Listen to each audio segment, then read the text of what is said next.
ಕೆಲವೊಂದು ಪದ್ಯಗಳನ್ನು ನೋಡುವ ಅವಕಾಶದಲ್ಲಿ ಇಂದು ಈ ಕಂತಿನ ಕಡೆಯ ದಿವಸ ನಿನ್ನೆ ಒಂದಷ್ಟು ಅಂಶಗಳನ್ನು ಗಮನಿಸಿದ್ವಿ.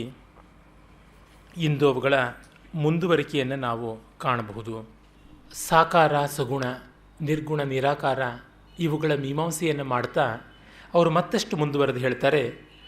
ಆಕಾರವೆನೆ ರೂಪ ನಿಯತಿಯದು ಗಾತ್ರ ಮಿತಿ, ರೇಖೆಯಳು ಮಿತಬಡಿಸುವೆಯ ಅಪರಿಮಿತವ, ಬೇಕು ಮಿತಮತಿಯ ಹಿಡಿತಕ್ಕೆ ಹಿರಿಯ ಗುರುತೊಂದು ಸಾಕಾರ ಮಂತುಚಿತ ಮರುಳ ಮುನಿಯ. ಸಾಕಾರಕ್ಕೆ ಮಿತಿ ಇದ್ದೇ ಇರುತ್ತೆ. When you define a thing you have destroyed it ಅನ್ನುವಂಥದ್ದು ಒಂದು ಗಾದೆ ಮಾಡಬಹುದು. ಡಿಫೈನ್ ಅಂದರೆ ದಿ ಫೈನೆಟ್ ಅಂತ ಯಾವುದಿದೆ, ಇದು ಇಲ್ಲಿಗೆ ಮುಗಿಯಿತು ಅಂತ ಹೇಳಿಯೇ ಒಂದು ಯುಗ ಮುಗಿದ ಮೇಲೇ ಅದರ ಚರಿತ್ರೆ ಬರೀಬಹುದು. ಒಬ್ಬ ಮನುಷ್ಯ ಸತ್ತ ಮೇಲೆ ಅವನ ಜೀವನ ಚರಿತ್ರೆ ಬರೀಬಹುದು. ಬದುಕಿದ್ದಾಗ ಬರೆದದ್ದು ಅಪೂರ್ಣವಾಗಿರುತ್ತೆ. ಹಾಗೆ ಕಂಡಾಗ ಯಾವುದೇ ಒಂದು ಘಟನೆ ಆದ ಮೇಲೆ ಅದರ ಇತಿಹಾಸ ಅಂತ ಮಾಡೋದು. ಇತಿಹಾಸ ಅನ್ನುವ ಶಬ್ದದಲ್ಲಿ ಇತಿಹಾಸ, ಹೀಗೆ ಇದ್ದಿತ್ತಲ್ಲವೇ, ಇತಿಹ ಹೀಗೆ ಅಲ್ಲವೇ, ಆಸ ಇದ್ದಿತ್ತು ಅಂತನ್ನುವಲ್ಲಿ ಪಾಸ್ಟ್ ಟೆನ್ಸೇ ಬರುವಂಥದ್ದು, ಭೂತಕಾಲ. ಅದರಿಂದ ಏನನ್ನ ಕೂಡ ನಾವು ಹೇಳಬೇಕಾದರೂ ಅದು ಮುಗಿದ ಮೇಲೆ ಹೇಳಬೇಕು. ಹಾಗಂತ ತತ್ಕ್ಷಣ ಹೇಳಬೇಕಾದದ್ದು ಮಿತವಾಯಿತು, ಫೈನೈಟ್ ಆಯಿತು, ಮುಷ್ಟಿಮೇಯವಾಯಿತು ಅಂತ ಬರುತ್ತೆ. ಆದರೆ ಪರವಸ್ತು ಹಾಗ ಅಲ್ಲ, ಯಾವ ಭಾವನೆಗಳು ಹಾಗ ಅಲ್ಲ. ಯಾಕೆಂದರೆ ಒಂದು ವ್ಯಕ್ತಿಗಾಗಲಿ, ಒಂದು ದೇಶಕ್ಕಾಗಲಿ, ಒಂದು ಮನೆಗಾಗಲಿ, ಯಾವುದಕ್ಕಾದರೂ ಒಂದು ಹುಟ್ಟು ಸಾವು ಅಂತ ಇರುತ್ತೆ. ಒಂದು ಭಾವನೆಗೆ ಹುಟ್ಟು ಸಾವು ಅಂತ ಏನಾದರೂ ಮಾಡೋಕ್ಕೆ ಸಾಧ್ಯವಾ? ಅನೇಕರಲ್ಲಿ ಮತ್ತೆ ಮತ್ತೆ ಬೆಳೀತಾನೆ ಇರುತ್ತೆ. ಆದರೆ ಅದನ್ನು ಮುಷ್ಟಿಮೇಯವಾಗಿ ಹಿಡ್ಕೊಳ್ಳೋದಕ್ಕೋಸ್ಕರ ನಮಗೊಂದು ಸಂಕೇತ ಅನಿವಾರ್ಯವಾಗುತ್ತೆ. ಆ ಸಂಕೇತ ಇಲ್ಲದಿದ್ದರೆ ಭಾವನೆಯ ವ್ಯವಹಾರ ಮಾಡೋಕ್ಕಾಗೋಲ್ಲ. ಇವತ್ತು ಇಲ್ಲಿಗೆ ಬರೋದಕ್ಕಿಂತ ಒಂದು ಗಂಟೆ ಮುನ್ನ ಸೌಂದರ್ಯ ಅಂತ ಅನ್ನೋದರ ಬಗ್ಗೆ ಉಜ್ವಲ ನೀಲಮಣಿ ಅನ್ನುವ ರೂಪಗೋಸ್ವಾಮಿ ಒಂದು ಗೌರಾಂಗ ಚೈತನ್ಯ ಮಹಾಪ್ರಭುಗಳ ಪರಂಪರೆಯಲ್ಲಿ ಬಂದಂಥ ಒಬ್ಬ ಸಂತರು, ಅವರ ಗ್ರಂಥದಲ್ಲಿ ಸೌಂದರ್ಯದ ಲಕ್ಷಣ ಅಂತ ಒಂದು ಕೊಟ್ಟಿರುವಂಥ ಡೆಫಿನೇಷನ್ ನೋಡ್ತಾ ಇದ್ದೆ. ಅಂಗೋಪಾಂಗಗಳ ಅನ್ಯೋನ್ಯ ಸಾಮರಸ್ಯವನ್ನು ಅವರು ಸೌಂದರ್ಯ ಅಂತ ಹೇಳ್ತಾರೆ. ಇದು ಏನು ತುಂಬ ಸಿಂಪಲ್ ಆಗಿಬಿಡ್ತು ಡೆಫಿನೇಷನ್ನು, ಇನ್ನೂ ಪ್ರಗಲ್ಭವಾದಂಥದ್ದಾಗಿರಬೇಕಾಗಿತ್ತು ಅಂತ ಅಂದುಕೊಂಡೆ. ಗುಂಡಪ್ಪನವರು ಅವರ ಜೀವನ ಸೌಂದರ್ಯ ಮತ್ತು ಸಾಹಿತ್ಯದಲ್ಲಿ ಸು ಪ್ಲಸ್ ಉಂದಿ ಅನ್ನುವ ಧಾತುವಿನಿಂದ, ಉಂದಿ ಅಂದರೆ ಕ್ಲೇದನೆ ಅನ್ನುವ ಧಾತುವಿನಿಂದ ಬಂದಿದೆ ಅಂತಂದರೆ ನಮ್ಮನ್ನು ಒದ್ದೆ ಮಾಡಿಸುವಂಥದ್ದು, ಆರ್ದ್ರಗೊಳಿಸುವಂಥದ್ದು, ಮುಳುಗಿಸಿ ಏಳಿಸುವಂಥದ್ದು ಅನ್ನುವ ನಿರ್ವಚನ ಕೊಡ್ತಾರೆ. ಅದಿನ್ನೂ ಚೆನ್ನಾಗಿದೆ ಅಂತ ಅನ್ನಿಸ್ತಾ ಇತ್ತು. ಮತ್ತು ರಾಘವನ್ ಅವರು ದ್ರಿ ಅಂತ ಹೇಳ್ಬಿಟ್ಟಿದ್ದು ಆದರಣ, ಆದ್ರಿಯತೆ ಅಂತ ಚೆನ್ನಾಗಿ ನಮ್ಮನ್ನು ಹಿಡ್ಕೊಳ್ಳುವಂಥದ್ದು, ಸ್ವೀಕರಿಸುವಂಥದ್ದು, ಗುಡ್ ಅಕ್ಸೆಪ್ಟೆನ್ಸ್, ವೆಲ್ಕಮಿಂಗ್ ಅಕ್ಸೆಪ್ಟೆನ್ಸ್ ಅನ್ನುವಂಥ ಅರ್ಥ ಕೊಡ್ತಾರೆ. ಅದು ಚೆನ್ನಾಗಿದೆ ಅಂತ ಅನ್ನಿಸ್ತಾ ಇತ್ತು. ಈಗ ಇಂಗ್ಲೀಷ್ನಲ್ಲಿ ಬ್ಯೂಟಿಫುಲ್ ಅಂತ ಅನ್ನೋದಕ್ಕೂ ನಮ್ಮ ಸೌಂದರ್ಯ ಅನ್ನೋದಕ್ಕೂ ಅರ್ಥದಲ್ಲಿ ಕೆಲವು ವ್ಯತ್ಯಾಸ ಬರುತ್ತೆ. ಆದರೂ ಅದನ್ನು ಸಂವಾದಿ ಅಂತ ಇಟ್ಕೊಂಡಿದ್ದೀವಿ. ಅಲ್ಲಿ ಈಸ್ಥೆಟಿಕ್ಸ್ ಅಂದರೆ ನಾವಿಲ್ಲಿ ಸೌಂದರ್ಯ ಮೀಮಾಂಸೆ ಅಂತಂದುಬಿಡ್ತೀವಿ. ಅಲ್ಲಿ ಫಿಲಾಸಫಿ ಅಂತಂದರೆ ನಾವಿಲ್ಲಿ ತತ್ವಶಾಸ್ತ್ರ ಅಂತಂದಿದ್ದೀವಿ. ಈ ತತ್ವಶಾಸ್ತ್ರ ಅನ್ನುವ ಹೆಸರನ್ನು ಪ್ರಾಚೀನರಲ್ಲಿ ನಾವು ಕಾಣುವುದಕ್ಕೆ ಸಾಧ್ಯ ಇಲ್ಲ. ಫಿಲಾಸಫಿ ಅನ್ನೋದಕ್ಕೆ ದರ್ಶನಶಾಸ್ತ್ರ ಅನ್ನುವ ಅರ್ಥ ಇತ್ತು, ಆ ಹೆಸರಿತ್ತು. ಏನು ಮಾಡೋದು, ಈ ಹೊತ್ತು ವ್ಯವಹಾರಕ್ಕೆ ಬಂದಿದೆ. ಅಂದರೆ ಯಾವುದೋ ಒಂದು ಕಾನ್ಸೆಪ್ಟ್ನ ಹೇಳೋದಕ್ಕೆ ಒಂದು ಪದ ಬೇಕಾಗುತ್ತೆ. ಆ ಪದಕ್ಕೆ ಅವ್ಯಾಪ್ತಿ ಅತಿವ್ಯಾಪ್ತಿ ಇದ್ದೇ ಇರುತ್ತೆ. ಪರ್ಫೆಕ್ಟಾಗಿ ಯಾವುದನ್ನೂ ಜಗತ್ತಿನಲ್ಲಿ ಹೇಳೋಕ್ಕಾಗೋಲ್ಲ ಅನ್ನೋದೇ ಪರ್ಫೆಕ್ಷನ್. ಖಂಡಖಾದ್ಯ ಅನ್ನುವ ಪ್ರಗಲ್ಭವಾದ ಅದ್ಭುತ ಗ್ರಂಥವನ್ನು, ವೇದಾಂತದ ತಾರ್ಕಿಕ ಪ್ರಮೇಯಗಳನ್ನು ಪ್ರತಿಪಾದನೆ ಮಾಡುವಂಥ ಒಂದು ಗ್ರಂಥವನ್ನು ಶ್ರೀಹರ್ಷ ಅಂತ ಬರೆದ. ಅವನು ಕನೋಜಿನ ಮಹಾರಾಜ, ಭಾರತಕ್ಕೆ ದೊಡ್ಡ ದ್ರೋಹ ಮಾಡಿದಂಥ ಜಯಚಂದ್ರನ ಆಸ್ಥಾನದಲ್ಲಿದ್ದಂಥವನು. ಪೃಥ್ವಿರಾಜನ ಆ ಮಾವ, ಸಂಯುಕ್ತೆಯ ತಂದೆ, ಗೋವಿಂದಚಂದ್ರನ ಮಗ ಜಯಚಂದ್ರ, ಅವನ ಆಸ್ಥಾನದಲ್ಲಿ ಇವನಿದ್ದ. ಅದು ಅವನದೇ ಒಂದು ಸ್ವಾರಸ್ಯಕಾರಿಯಾದ ಕಥೆ ಬಿಡಿ ಶ್ರೀಹರ್ಷನದು. ಅವನು ಚಿಂತಾಮಣಿ ಮಂತ್ರದಿಂದ, ಉಪಾಸನೆಯ ಫಲದಿಂದಾಗಿ ಅದ್ಭುತವಾದಂತಹ ಕಾವ್ಯ ರಚನಾ ಶಕ್ತಿಯನ್ನು, ಶಾಸ್ತ್ರ ಪಾಠವನ್ನು ಪಡ್ಕೊಂಡ ಅಂತ. ಅವನ ತಂದೆ ಶ್ರೀಹೀರ ಅಂತ ಒಬ್ಬ ಇದ್ದ, ಅವನು ಉದಯನ ಅಂತ ಒಬ್ಬ ವಿದ್ವಾಂಸನ ಜೊತೆ ವಾಕ್ಯಾರ್ಥದಲ್ಲಿ ಸೋತ. ಹಾಗಾಗಿ ಅವನು ಆತ್ಮಹತ್ಯೆ ಮಾಡಿಕೊಳ್ಳಬೇಕಾಯಿತು. ತಾಯಿಗೆ ತನ್ನ ಗಂಡನ ಸಾವಿಗೆ ತನ್ನ ಮಗ ಪ್ರತೀಕಾರ ಮಾಡಬೇಕು ಅಂತ ಚಿಕ್ಕ ಹುಡುಗ ಆಗಿದ್ದಾಗಲೇ ಅವನಿಗೆ ಈ ಚಿಂತಾಮಣಿ ಮಂತ್ರವನ್ನು ಉಪದೇಶ ಮಾಡಿದಳು. ಮಾಡಿ ತನ್ನ ತೊಡೆಯ ಮೇಲೆ ಕೂಡಿಸಿಕೊಂಡು, ನಾನು ಏಳು ಅಂತ ಹೇಳೋವರೆಗೂ ನೀನು ಏಳಬೇಡ ಅಂತ ಹೇಳಿ ಕೂಡಿಸಿಕೊಂಡ್ಳು. ಅವಳು ವಿಷ ತಗೊಂಡ್ಳು. ಅವನು ತಾಯಿಯ ಮಡಿಲಲ್ಲೇ ಕೂತಿದ್ದ, ಜಪ ಮಾಡ್ದ. ಚಿಂತಾಮಣಿ ಮಂತ್ರವನ್ನು ಶವದ ಮೇಲೆ ಕೂತು ಜಪ ಮಾಡಿದ್ರೆ ತುಂಬ ವಿಶೇಷವಾದ ಫಲ ಬೇಗ ಸಿಗುತ್ತೆ, ಅದು ಒಂದು ವಾಮತಂತ್ರ ಅಂತ.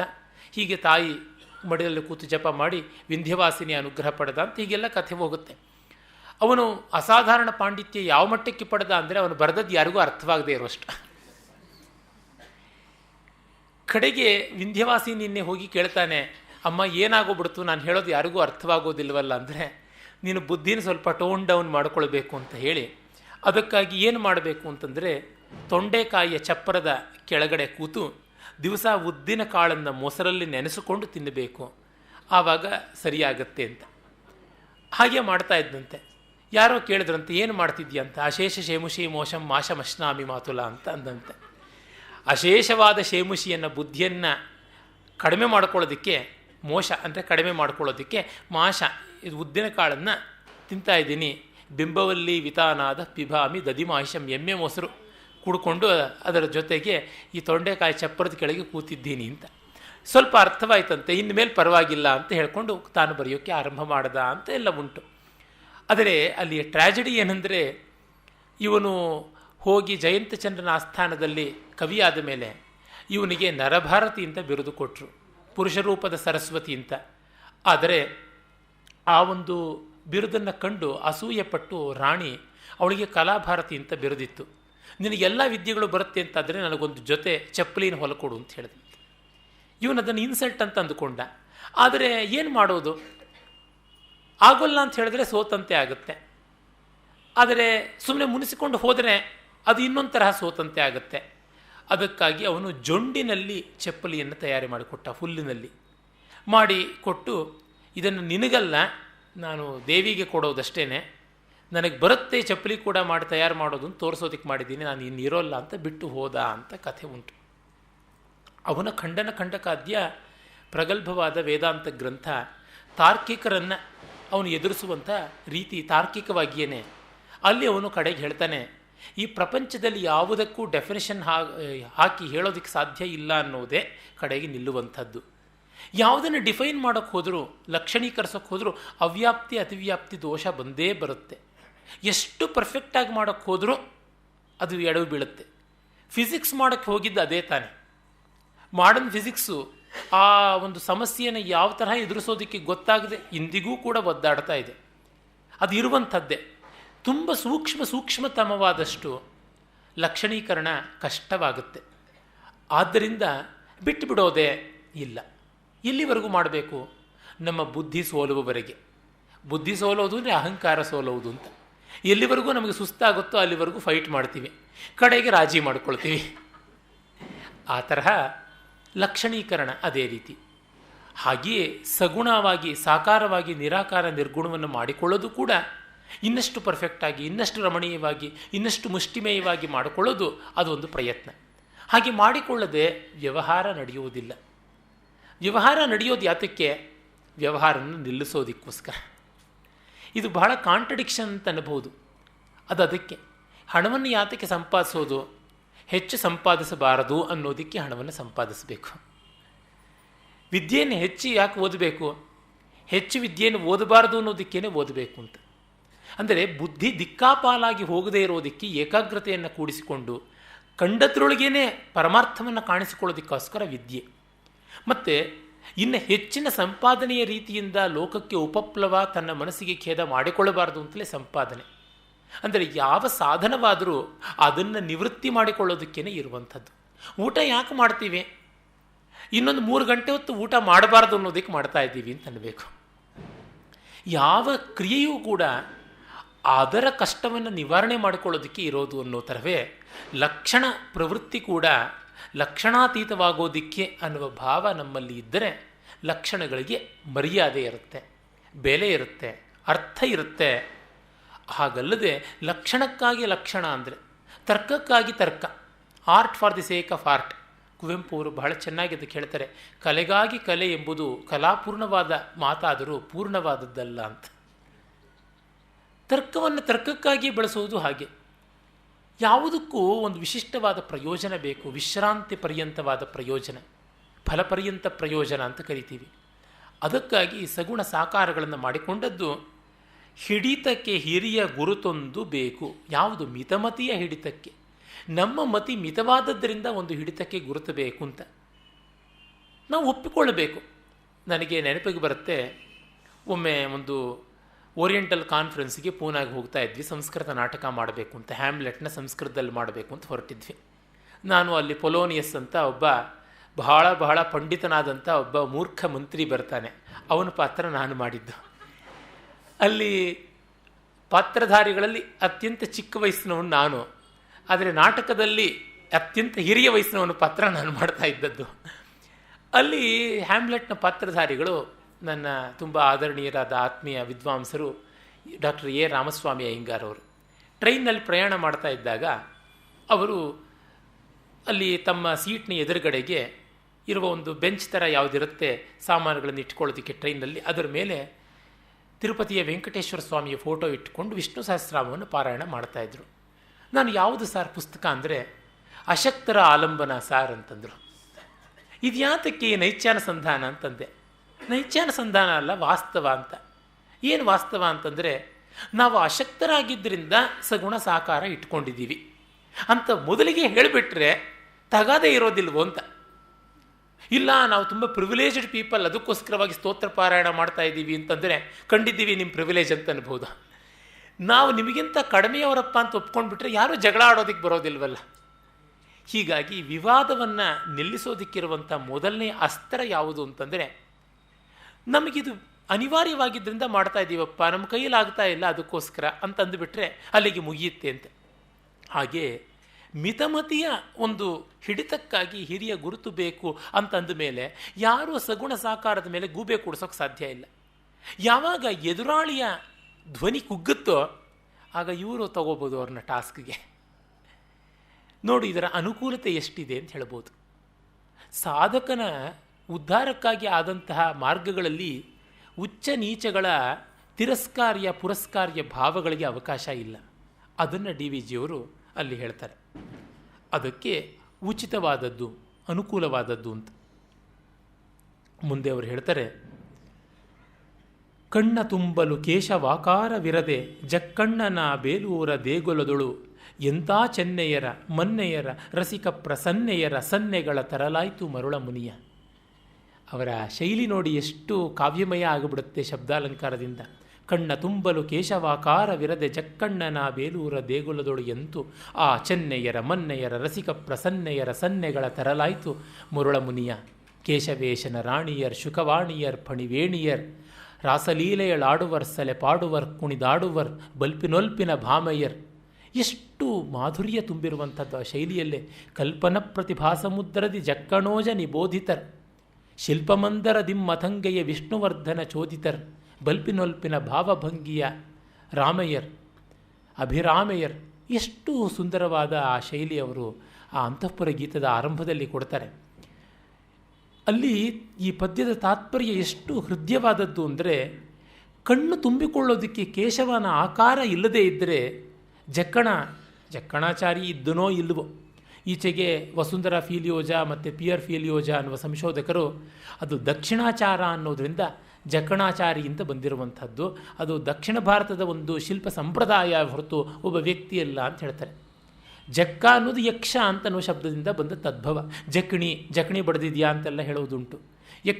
ಯಕ್ಷ ಅನ್ನುವಂಥದ್ದು. ಯಕ್ಷತಿ ಅಂದರೆ ಪೂಜತಿ ಅಂತ ಹೇಳ್ಬಿಟ್ಟು ಪೂಜೆ ಮಾಡುವಂಥವನು ಅಂತ, ಪೂಜಯಿತಿ ಅಂತ ಆರಾಧನೆ ಮಾಡುವಂಥದ್ದು ಅಂತ, ಆರಾಧನಾ ಸಂಪ್ರದಾಯ ಅಂತ ಕೂಡ ಹೇಳಬಹುದು. ಏನೇ ಇರಲಿ, ಜಕಣಾಚಾರಿ ನಮ್ಮ ಕಾಲ್ಪನಿಕ ಶಿಲ್ಪಿಯೇ ಆಗಲಿ ಒಬ್ಬ ಶಿಲ್ಪಿ.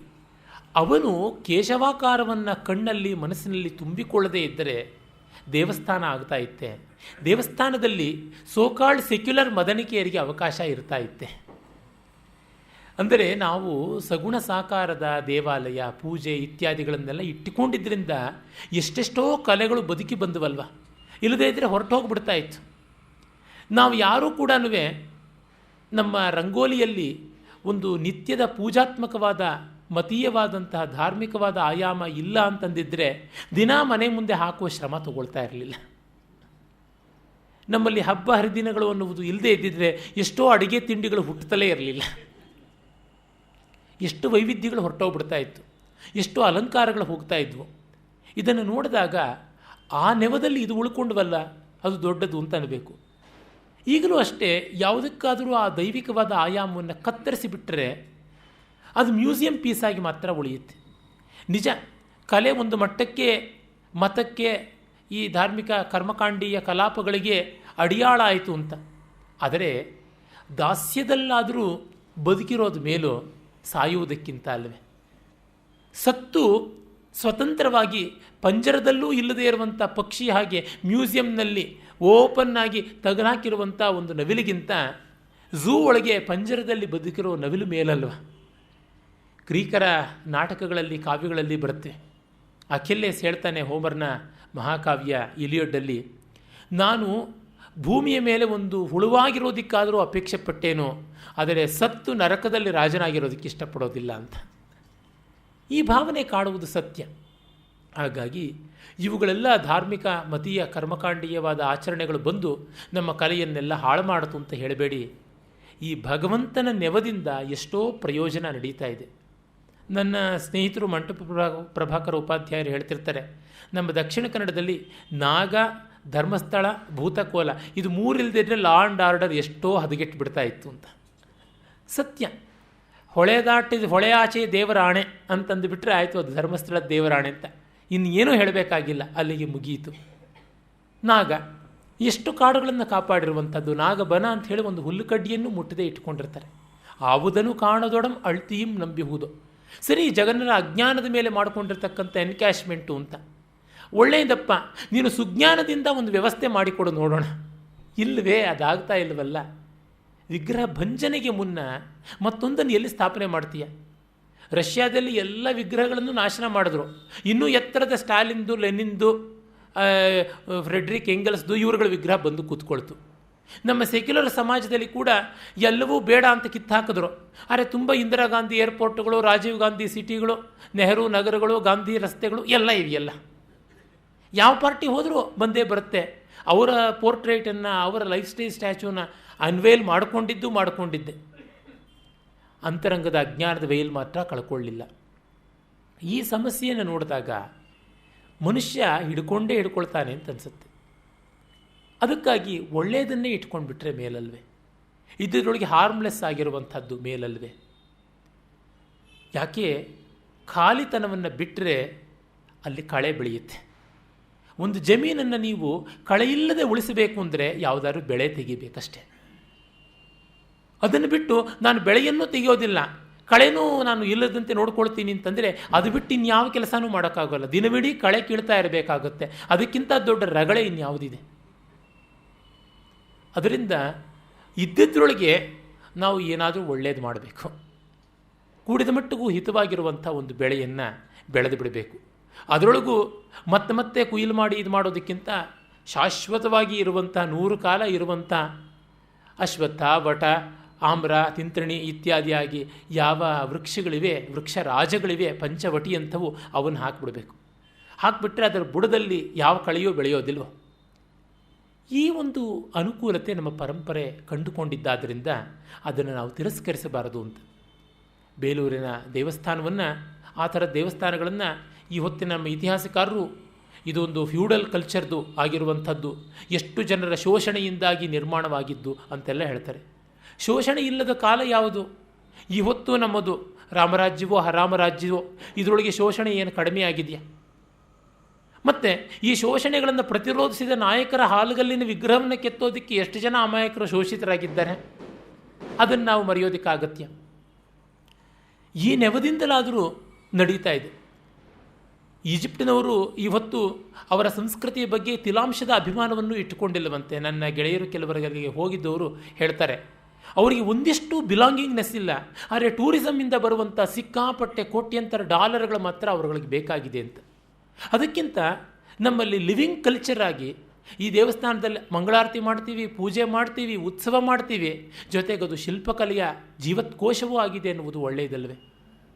ಹೀಗಿರುವಂಥದ್ದು ನಿಜಕ್ಕೂ ಇಹಪರಕ್ಕೆ ತಾರಕವಾದದ್ದಲ್ವ? ಈಜಿಪ್ಟ್ನಂತೆ ಆಗುವುದು ಬೇಕಾ, ನಮಗೆ ಭಾರತದಂತೆ ಇರುವುದು ಬೇಕಾ ಅಂತ ನೋಡಿದಾಗ ಗೊತ್ತಾಗುತ್ತೆ. ಟೂರಿಸಮ್ ನಮ್ಮ ದೇಶಕ್ಕೆ ಎಷ್ಟು ಕೊಡ್ತಾ ಇರುವಂಥದ್ದು ಇದರಿಂದ ತಾನೆ. ಇವತ್ತು ಖಜುರಾಹೋ ಅಂತ ಒಂದು ಕುಗ್ರಾಮದಲ್ಲಿ ಏರ್ಪೋರ್ಟ್ ಇದೆ, ಸ್ಟಾರ್ ಹೋಟೆಲ್ಗಳಿವೆ, ಅದನ್ನು ಅವಲಂಬಿಸಿದಂಥ ಬೇಕಾದಷ್ಟೆಲ್ಲ ಇದೆ. ಯಾತಕ್ಕಿರುವಂಥದ್ದು?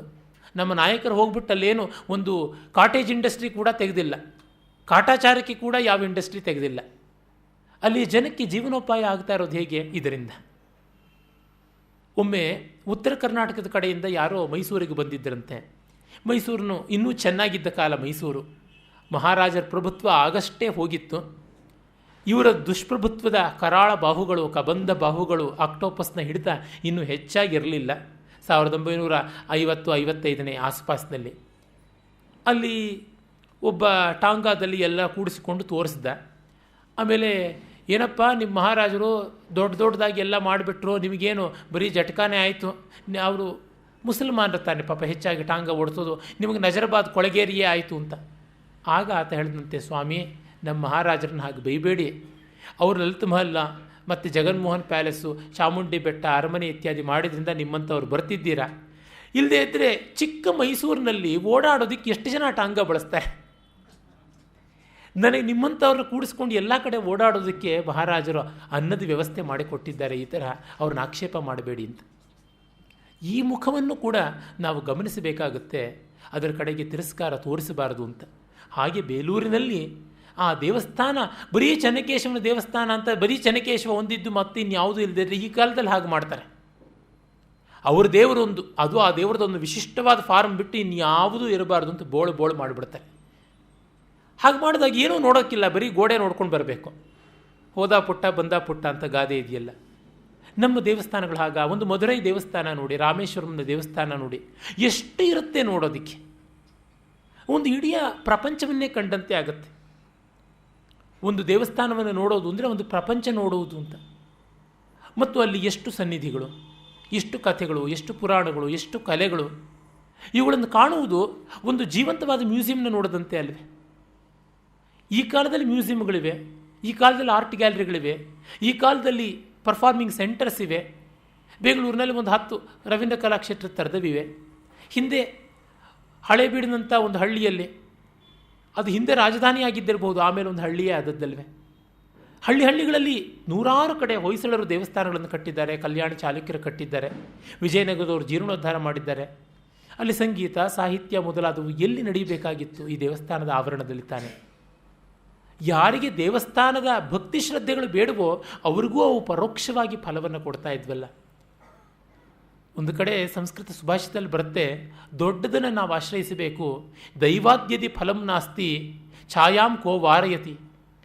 ಒಂದು ವೇಳೆ ನಮ್ಮ ದುರ್ದೈವದಿಂದ ಮರದಲ್ಲಿ ಹಣ್ಣು ಸಿಗದೇ ಇದ್ದರೂ ನೆರಳನ್ನು ಯಾವಂತಾನೆ ತಡೆಯೋದಿಕ್ಕಾಗುತ್ತೆ ಅಂತ. ದೇವಸ್ಥಾನಕ್ಕೆ ಹೋದವನಿಗೆ ಆತ್ಮೋದ್ಧಾರ ಆಗದೇ ಇದ್ದರೂ ಚಿತ್ತದ ಉನ್ನತಿಯಾದರೂ ಆಗದೇ ಇರುತ್ತೆ. ದೇವಮಂದಿರ, ಭಜನೆ, ಪೂಜೆ, ಪ್ರಸಾದಗಳು ಜೀವನದ ಅಲಂಕಾರ, ಮನಸ್ಸಿನ ಉದ್ಧಾರ.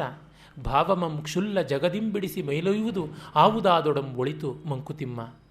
ಯಾವುದಾದರೂ ಒಳಿತು ಆ ಮಟ್ಟಕ್ಕೆ ಉನ್ನತಿಯನ್ನು ಕೊಡುತ್ತಲ್ಲ.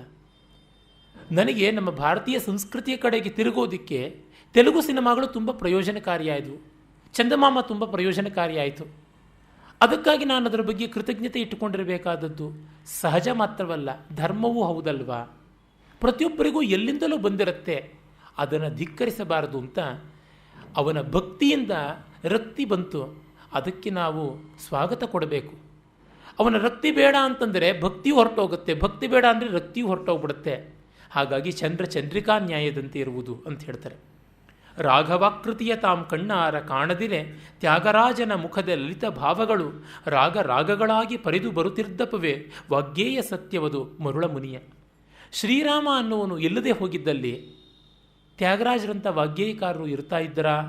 ಸಂದೇಹ, ಹೇಳೋಕ್ಕಾಗಲ್ಲ. ರಾಮನಂಥ ಒಬ್ಬ ಆದರ್ಶ ಪುರುಷೋತ್ತಮನನ್ನು, ಮರ್ಯಾದಾ ಪುರುಷೋತ್ತಮನನ್ನು ಅವರು ಮನಸ್ಸಿನಲ್ಲಿ ಕಾಣದಿದ್ದರೆ ಅವರ ಸಂಗೀತ ಇಷ್ಟು ಉದಾತ್ತವಾಗ್ತಾ ಇತ್ತ, ರಮಣೀಯವಾಗ್ತಾ ಇತ್ತು. Certainly it would have been very beautiful music, but ಇಷ್ಟು ಡಿವೈನ್ ಆಗ್ತಾ ಇತ್ತ? ಅದು ದೊಡ್ಡ ಪ್ರಶ್ನೆ. ನಾಯಕನನ್ಯನಾಗೆ ಕೃತಿಯಾಗದು ದತ್ತಂ, ಉದತ್ತ ರಾಘವಂ ನಾಯಕನಾಗೆ ಕೃತಿ ವಿಶ್ರುತಮೆನಿಪ್ಪುದು. ಯಾತಕ್ಕೆ? ಕಾಲಾಯಸದಿಂ ವಿನಿರ್ಮಿಸಿದ ಕಂಠಿಕೆ ಕಾಂಚನಮಾಲೆಯಂತೂ ಉಪಾದೇಯ ಮೆನಿಕ್ಕುಮೆ. ಕಬ್ಬಿಣದಿಂದ ಮಾಡಿರುವಂಥ ಸರ ಬಂಗಾರದ ಸರದಷ್ಟು ಬೆಲೆ ಬಾಳುತ್ತಾ ನಾವು ಹಾಕ್ಕೊಂಡು ತಿರುಗ್ತೀವ? 2 ದಿವಸಕ್ಕೆ ತುಕ್ಕು ಬರುತ್ತೆ, 2 ಸ್ನಾನಕ್ಕೆ ಅದು ಮುಟ್ಟಲಾಗದಂತೆ ಆಗುತ್ತೆ. ಹೀಗಾಗಿ ಆ ಸ್ಟಫ್ ಕೂಡ ಬಹಳ ಮುಖ್ಯ. ರಾಮನನ್ನು ಆಲಂಬನ ಮಾಡಿಕೊಂಡಾಗ ಅವರಿಗೆ ಇಡೀ ಜಗತ್ತನ್ನು ಅಡ್ರೆಸ್ ಮಾಡುವಂಥ ಶಕ್ತಿ ಬಂತು.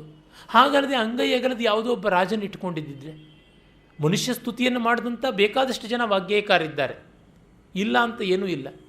ಅವರ ರಚನೆಗಳನ್ನು ನಾವು ಎಷ್ಟು ಹಾಡ್ಕೊಳ್ತಾ ಇದ್ದೀವಿ. ಅವರ ವೈರಿ ಬಂದರೆ ಇದನ್ನಷ್ಟು ಕಿತ್ತು ಹಾಕ್ಬಿಡ್ತಾರೆ. ನಮ್ಮ ಪ್ರಸಿದ್ಧ ಪದಕವಿತಾ ಸಾರ್ವಭೌಮ ಅನ್ನಮಯ್ಯರ ಬಳಿಕ ಬಂದಂಥ ಕ್ಷೇತ್ರಯ್ಯ ಇದಾನಲ್ಲ, ಅವನನ್ನೇ ನೋಡೋಣ. ಅವನು ಸುಮಾರು 40,000ಕ್ಕೂ ಹೆಚ್ಚು ಪದಕವಿತೆಗಳನ್ನು ರಚನೆ ಮಾಡಿದಂತೆ. ಅಲ್ಲಿ ಗೋಲ್ಕೊಂಡದ ನವಾಬನ ಬಗ್ಗೆ ಮಾಡಿದ್ದು, ವಿಜಯರಾಘವ ನಾಯಕ ಅಂತ ಇದ್ದ ತಂಜಾವೂರಿನಲ್ಲಿ, ಅವ್ರ ಬಗ್ಗೆ ಎಲ್ಲ ಮಾಡಿದ್ದು ಇಂದು ನಾಮಾಪಿ ನಶ್ರೂಯತೆ, ಸಿಗುವುದೇ ಇಲ್ಲ. ಆದರೆ ಮೂವ ಗೋಪಾಲ, ತನ್ನ ಊರು ಮೂವ ಅಂದರೆ ಗೆಜ್ಜೆ, ಆ ಮೂವ ಗೋಪಾಲ ಕ್ಷೇತ್ರದ ಒಡೆಯ ವೇಣುಗೋಪಾಲ ಸ್ವಾಮಿಯನ್ನು ಮುದ್ರಿಕೆಯಾಗಿಟ್ಟುಕೊಂಡು ಮಾಡಿದ್ದು ಎಲ್ಲ ಪದಗಳು ಉಳಿದಿವೆ.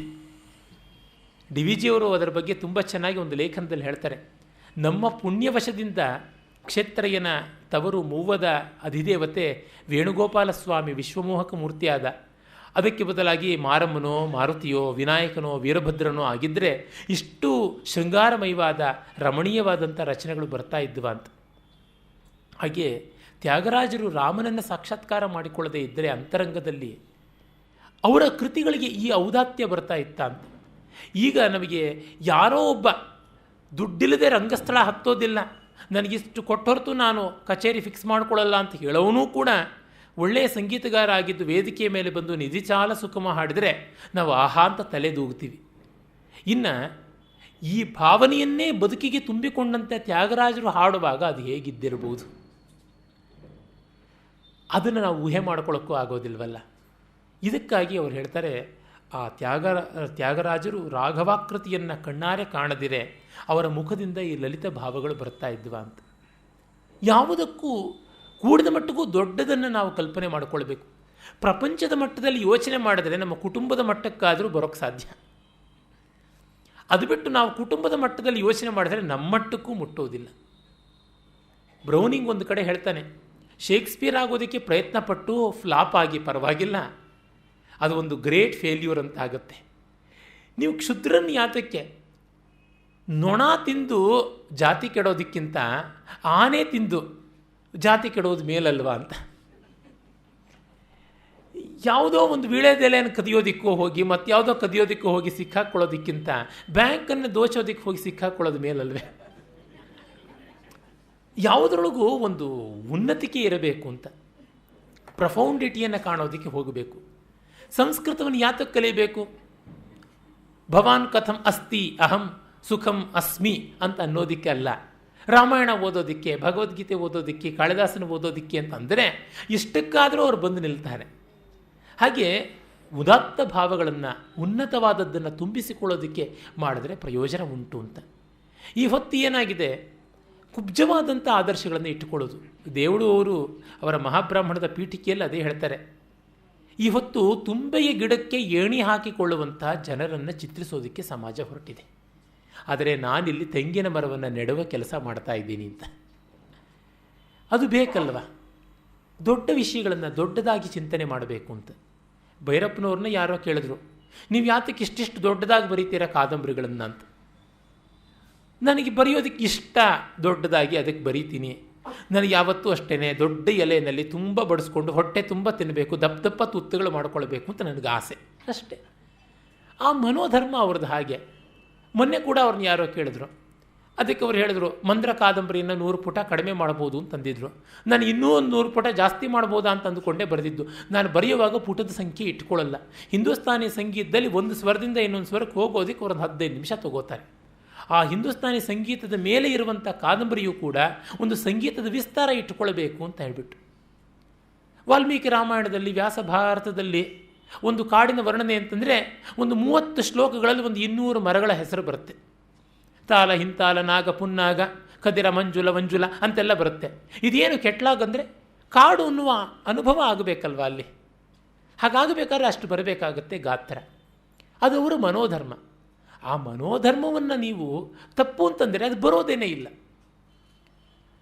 ಅದು ಕೆಲವು ಕಲಾವಿದರ ಮಿತಿ ಅಂತ ಹೇಳಿ ಆ ಮಿತಿಯಿಂದ ಅವ್ರು ಏನು ಮಾಡಿದ್ದಾರೆ ಅನ್ನೋವಂಥದ್ದನ್ನು ನೋಡಿ ಅಂತ. ನಮಗೆ ಬರೋದು ಒಂದೇ ಅಡುಗೆ, ಅದು ರುಚಿಯಾಗಿದೆಯಾ ಇಲ್ವಾ ನೋಡಿ ಅಂತ ಕೇಳಬೇಕಷ್ಟೆ. ಆ ಅಡುಗೆ ನಿಮ್ಗೆ ಇಷ್ಟ ಇಲ್ಲ ಅಂದರೆ ಮುಂದಿನ ಅಂಗಡಿಗೆ ಹೋಗಿ ಅಂತ ಅನ್ನಬೇಕು. ಹೀಗೆ ಇರುವುದನ್ನು ಬಿಟ್ಟು ಇಲ್ಲದೇ ಇರುವುದರ ಕಡೆಗೆ ಮನಸ್ಸನ್ನು ತೆತ್ತು ಇರುವುದರಲ್ಲಿಯೇ ಬದುಕಬೇಕು ಅನ್ನೋ ಅನಿವಾರ್ಯತೆ ಇರುವಾಗ ತಗಾದೆ ಮಾಡುವಂಥದ್ದು ಅವಿವೇಕ ಅಲ್ವಾ? ಅದನ್ನು ಡಿ ವಿ ಜಿಯವರು ಹೇಳ್ತಾರೆ. ವಾಗ್ಗೇಯ ಸತ್ವ ಸತ್ಯ ಆ ಹಿನ್ನೆಲೆಯಿಂದ ಬಂದದ್ದು. ಕಡಲ ಪನಿಯೊಂದು ಕಡಲನ್ನು ತಣಿಪ ಮರ್ಯಾದೆ, ಗಿಡದ ಹೂವೊಂದು ಗಿಡವನ್ನರ್ಚಿಸುವ ರೀತಿ, ಪೊಡವಿಯನ್ನು ಮಣ್ಣ ಹಿಡಿಯೊಂದು ಪೂಜಿಪ ಸೊಗಸು, ಬಡಜೀವ ದೇವನನ್ನು ಮರುಳ ಮುನಿಯ. ಪ್ರದೀಪ ಜ್ವಾಲಾಭಿರ್ದಿವಸಕರ ನೀರಾಜನ ವಿಧಿ, ಸುಧಾಸೂತೇಶ್ಚಂದ್ರೋಪಲ ಜಲಲವೈರರ್ಘ್ಯರಚನ, ಸ್ವಕೀಯೈರಂಭೋಭಿಸ್ಸಲಿಲನಿಧಿ ಸೌಹಿತ್ಯಕರಣಂ, ತ್ವದೀಯಾಭಿರ್ವಾಗ್ಭಿಸ್ತವ ಜನನಿ ವಾಚಾಂಸ್ತುತಿರಿಯಂ ಅಂತ ಸೌಂದರ್ಯಲಹರಿಯ ಕಡೆಯ ಪದ್ಯ ಇದೇ ಭಾವದ್ದು. ಒಂದು ಹನಿಯ ನೀರು, ಸಮುದ್ರದ ಒಂದು ಹನಿ ನೀರು ಕಡಲನ್ನು ತಣಿಸುವಂಥ ಮರ್ಯಾದೆ. ಅಲೆಯಾಗಿ ಮೇಲೆದ್ದ ಕಡಲಿನ ನೀರು ತುಂತುರಾಗಿ ಚಿಮ್ಮಿ ಮತ್ತೆ ಆ ಹನಿ ಕಡಲಿಗೆ ಬಂದು ಬೀಳುವಾಗ ಇರುವಂಥ ನಮ್ರತೆ, ಪ್ರೀತಿ, ಆ ರೀತಿ ಗಿಡದ ಹೂವೊಂದು ಗಿಡವನ್ನು ಅರ್ಚಿಸುವ ರೀತಿ. ಕರುಣಶ್ರೀ ಅಂತ ಕಾವ್ಯನಾಮದ ಜಂಧ್ಯಾಲ ಪಾಪಯ್ಯ ಶಾಸ್ತ್ರಿ ಎನ್ನುವ ತೆಲುಗಿನ ಕವಿ ತುಂಬ ಸುಕುಮಾರವಾದ ಕಾವ್ಯ ರಚನೆಗೆ ಪ್ರಸಿದ್ಧಿ. ಅವರ ತುಂಬ ಪ್ರಸಿದ್ಧವಾದದ್ದು ಪುಷ್ಪವಿಲಾಪ ಅನ್ನುವಂಥ ಕಾವ್ಯ. ಅಲ್ಲಿ ಬರುತ್ತೆ, ಆಯುವು ತೀರಿನಂತೆಯೇ ವಾಲೆದೆಮೋ ಆಮನಿ ಆಮೆಯ ಕಾಲಿವೇಳ್ಳ ಪೈ ಅಂತ. ನಾವು ಹೂಗಳು ಅರಳ್ತೀವಿ, ಗಾಲಿನಿ ಗೌರವಿಂತುಮು ಸಮಾಶ್ರಯಿಂಚಿನ ಭೃಂಗಾಲಕು ವಿಂದು ಸೇಸೆದೆಮು ಮಿಮುಬೋಂಟ್ಲ ನೇತ್ರಾಲಕು ಹಾಯಿ ಕೂರ್ಚೆದೆಮು. ಎಲ್ಲ ಮಾಡ್ತೀವಿ ನಾವು, ಗಾಳಿಯನ್ನು ಗೌರವಿಸ್ತೀವಿ, ಭೃಂಗಗಳಿಗೆ ನಾವು ಒಳ್ಳೆಯ ಬಂಡಿನ ಊಟವನ್ನು, ಬಂಡು ಅಂದರೆ ಮಕರಂದ, ಅದರ ಊಟವನ್ನು ನಾವು ಕೊಡ್ತೀವಿ, ನಿಮ್ಮಂಥವರ ಕಣ್ಣುಗಳಿಗೆ ಕೂಡ ಸಂತೋಷ ಕೊಡ್ತೀವಿ. ಹಾಗೆ ಒಣಗಿ ಅಲ್ಲಿಗೆ ಬೀಳ್ತೀವಿ. ಅದೇ ತಾಯಿಯ ಕಾಲಿನ ಬೆರಳಿನ ಮೇಲೆ, ಆ ಬೇರಿನ ಮೇಲೆ ಬಂದು ಬೀಳ್ತೀವಿ. ಹಾಗೆ ಗಿಡದ ಹೂವೊಂದು ಗಿಡವನ್ನು ಅರ್ಚಿಸುವ ರೀತಿ. ಪೊಡವಿಯನ್ನು ಮಣ್ಣ ಹಿಡಿಯೊಂದು ಪೂಜಿಪ ಸೊಗಸು, ಭೂಮಿಯನ್ನು ಒಂದು ಹಿಡಿ ಮಣ್ಣು ಪೂಜೆ ಮಾಡುವಂಥ ಸೊಗಸು. ಆ ರೀತಿಯಲ್ಲಿಯೇ ಭಕ್ತ ಭಗವಂತನ ಪೂಜೆ ಮಾಡೋದು. ಅಂದರೆ ನಾದೇವೋ ದೇವಮರ್ಚಯೇತ್, ಇವನೂ ದೇವರೇ ಅದೂ ದೇವರೇ, ದೇವರೇ ದೇವರನ್ನು ಪೂಜೆ ಮಾಡಿಕೊಳ್ಳುವಂಥ ರೀತಿ. ನಾಶಿವೋ ಶಿವಮರ್ಚಯೇತ್ ಅಂತಲೇ ಆಗಮಗಳು ಹೇಳುತ್ತವೆ. ನಾದೇವೋ ದೇವಮರ್ಚಯೇತ್ ಅಂತ, ದೇವರಾಗದೇ ಇದ್ದವನು ದೇವರ ಪೂಜೆ ಮಾಡಬಾರದು ಅಂತ. ಹಾಗೆ ಈ ಗೌರವ ಸೂರ್ಯನಿಗೆ ದೀಪ ಆರತಿ ಇಡುವಂತೆ. ದೀಪದಲ್ಲಿರುವ ಕಾಂತಿ ಸೂರ್ಯನದೇ ಅಲ್ಲವೇ? ಸಮುದ್ರಕ್ಕೆ ಆ ಸಮುದ್ರದ ಜಲವನ್ನೇ ಅರ್ಘ್ಯವಾಗಿ ಕೊಡುವಂಥದ್ದು ಜಲಾಂಜಲಿ ಇದೇ ರೀತಿಯಾಗಿ. ಹಾಗೆಯೇ ಸರಸ್ವತಿಯನ್ನು ಆಕೆಯ ಮಾತುಗಳಿಂದಲೇ ಸ್ತೋತ್ರ ಮಾಡುವಂಥದ್ದು. ಇದು ಎಲ್ಲ ಇರುವುದೇ. ಆ ರೀತಿಯಲ್ಲಿ ಪೂಜೆ ಸಾಗತ್ತೆ. ಅಂದರೆ ತನ್ನದೇ ಗುಣ ಅಪರಿಮಿತವಾದಾಗ ಭಗವತ್ ಶಕ್ತಿ, ಪರಿಮಿತವಾದಾಗ ತಾನು, ಕ್ವಾಲಿಟೇಟಿವ್ ಡಿಫರೆನ್ಸ್ ಇಲ್ಲ ಅಂತ ಅಂದುಕೊಂಡೇ ಪೂಜೆ ಮಾಡಬೇಕಾದದ್ದು. ಹಾಗಾದರೆ ಆ ಮಟ್ಟ ಪಡೆಯುವಂಥ ಸಂಭಾವನೆ ಉಂಟು. ಹಾಗಲ್ಲ ಅಂದರೆ ಆ ಮಟ್ಟ ಪಡೆಯೋಕ್ಕಾಗಲ್ಲ ಅಂದರೆ ನಾನು ಅದನ್ನು ಆರಾಧನೆ ಮಾಡಿ ಏನು ಪ್ರಯೋಜನ? ಈಗ ಕತ್ತೆ ಏನಾದರೂ ಕುದುರೆ ಆಗೋಕ್ಕೆ ಸಾಧ್ಯ ಇಲ್ಲ, ಕುದುರೆ ಏನಾದರೂ ಆನೆ ಆಗೋಕ್ಕೆ ಸಾಧ್ಯ ಇಲ್ಲ. ಹಾಗಲ್ಲ, ಕುದುರೆ ಮರಿ ಬಲಿಷ್ಠವಾದ ಕುದುರೆ ಆಗಬಹುದು, ಸಸಿ ಮರವಾಗಬಹುದು. ಈ ಒಂದು ಹಂತದಲ್ಲಿ ಬೆಳವಣಿಗೆ ಇರುತ್ತೆ. ಬೆಳವಣಿಗೆಯಲ್ಲಿ ಒಂದು ಭರವಸೆ ಇದೆ. ಅದು ಗುಂಡಪ್ಪನವರ ತಾತ್ಪರ್ಯ. ಈ ರೀತಿಯಲ್ಲಿ ಅವರು ಅಮೋಘವಾದ ನಿರ್ಗುಣ ನಿರಾಕಾರದಿಂದ ತುಂಬ ಪ್ರಯೋಜನಕಾರಿಯಾದ ಸಗುಣ ಸಾಕಾರಕ್ಕೆ ಬರ್ತಾರೆ. ಮುಂದೆ ಈ ಉಪಕಾರ ಅಪಕಾರಗಳ ಆಯಾಮವನ್ನು ವಿಶ್ಲೇಷಣೆ ಮಾಡ್ತಾರೆ. ನಾವು ಉಪಕೃತರಾಗಬೇಕು, ಸಹಕಾರ ಪಡೆಯಬೇಕು, ಹಾಗೆ ಉಪಕಾರವನ್ನು ಮಾಡಬೇಕು, ಸಹಕಾರವನ್ನು ಕೊಡಬೇಕು. ಎಲ್ಲಿಯವರೆಗೆ?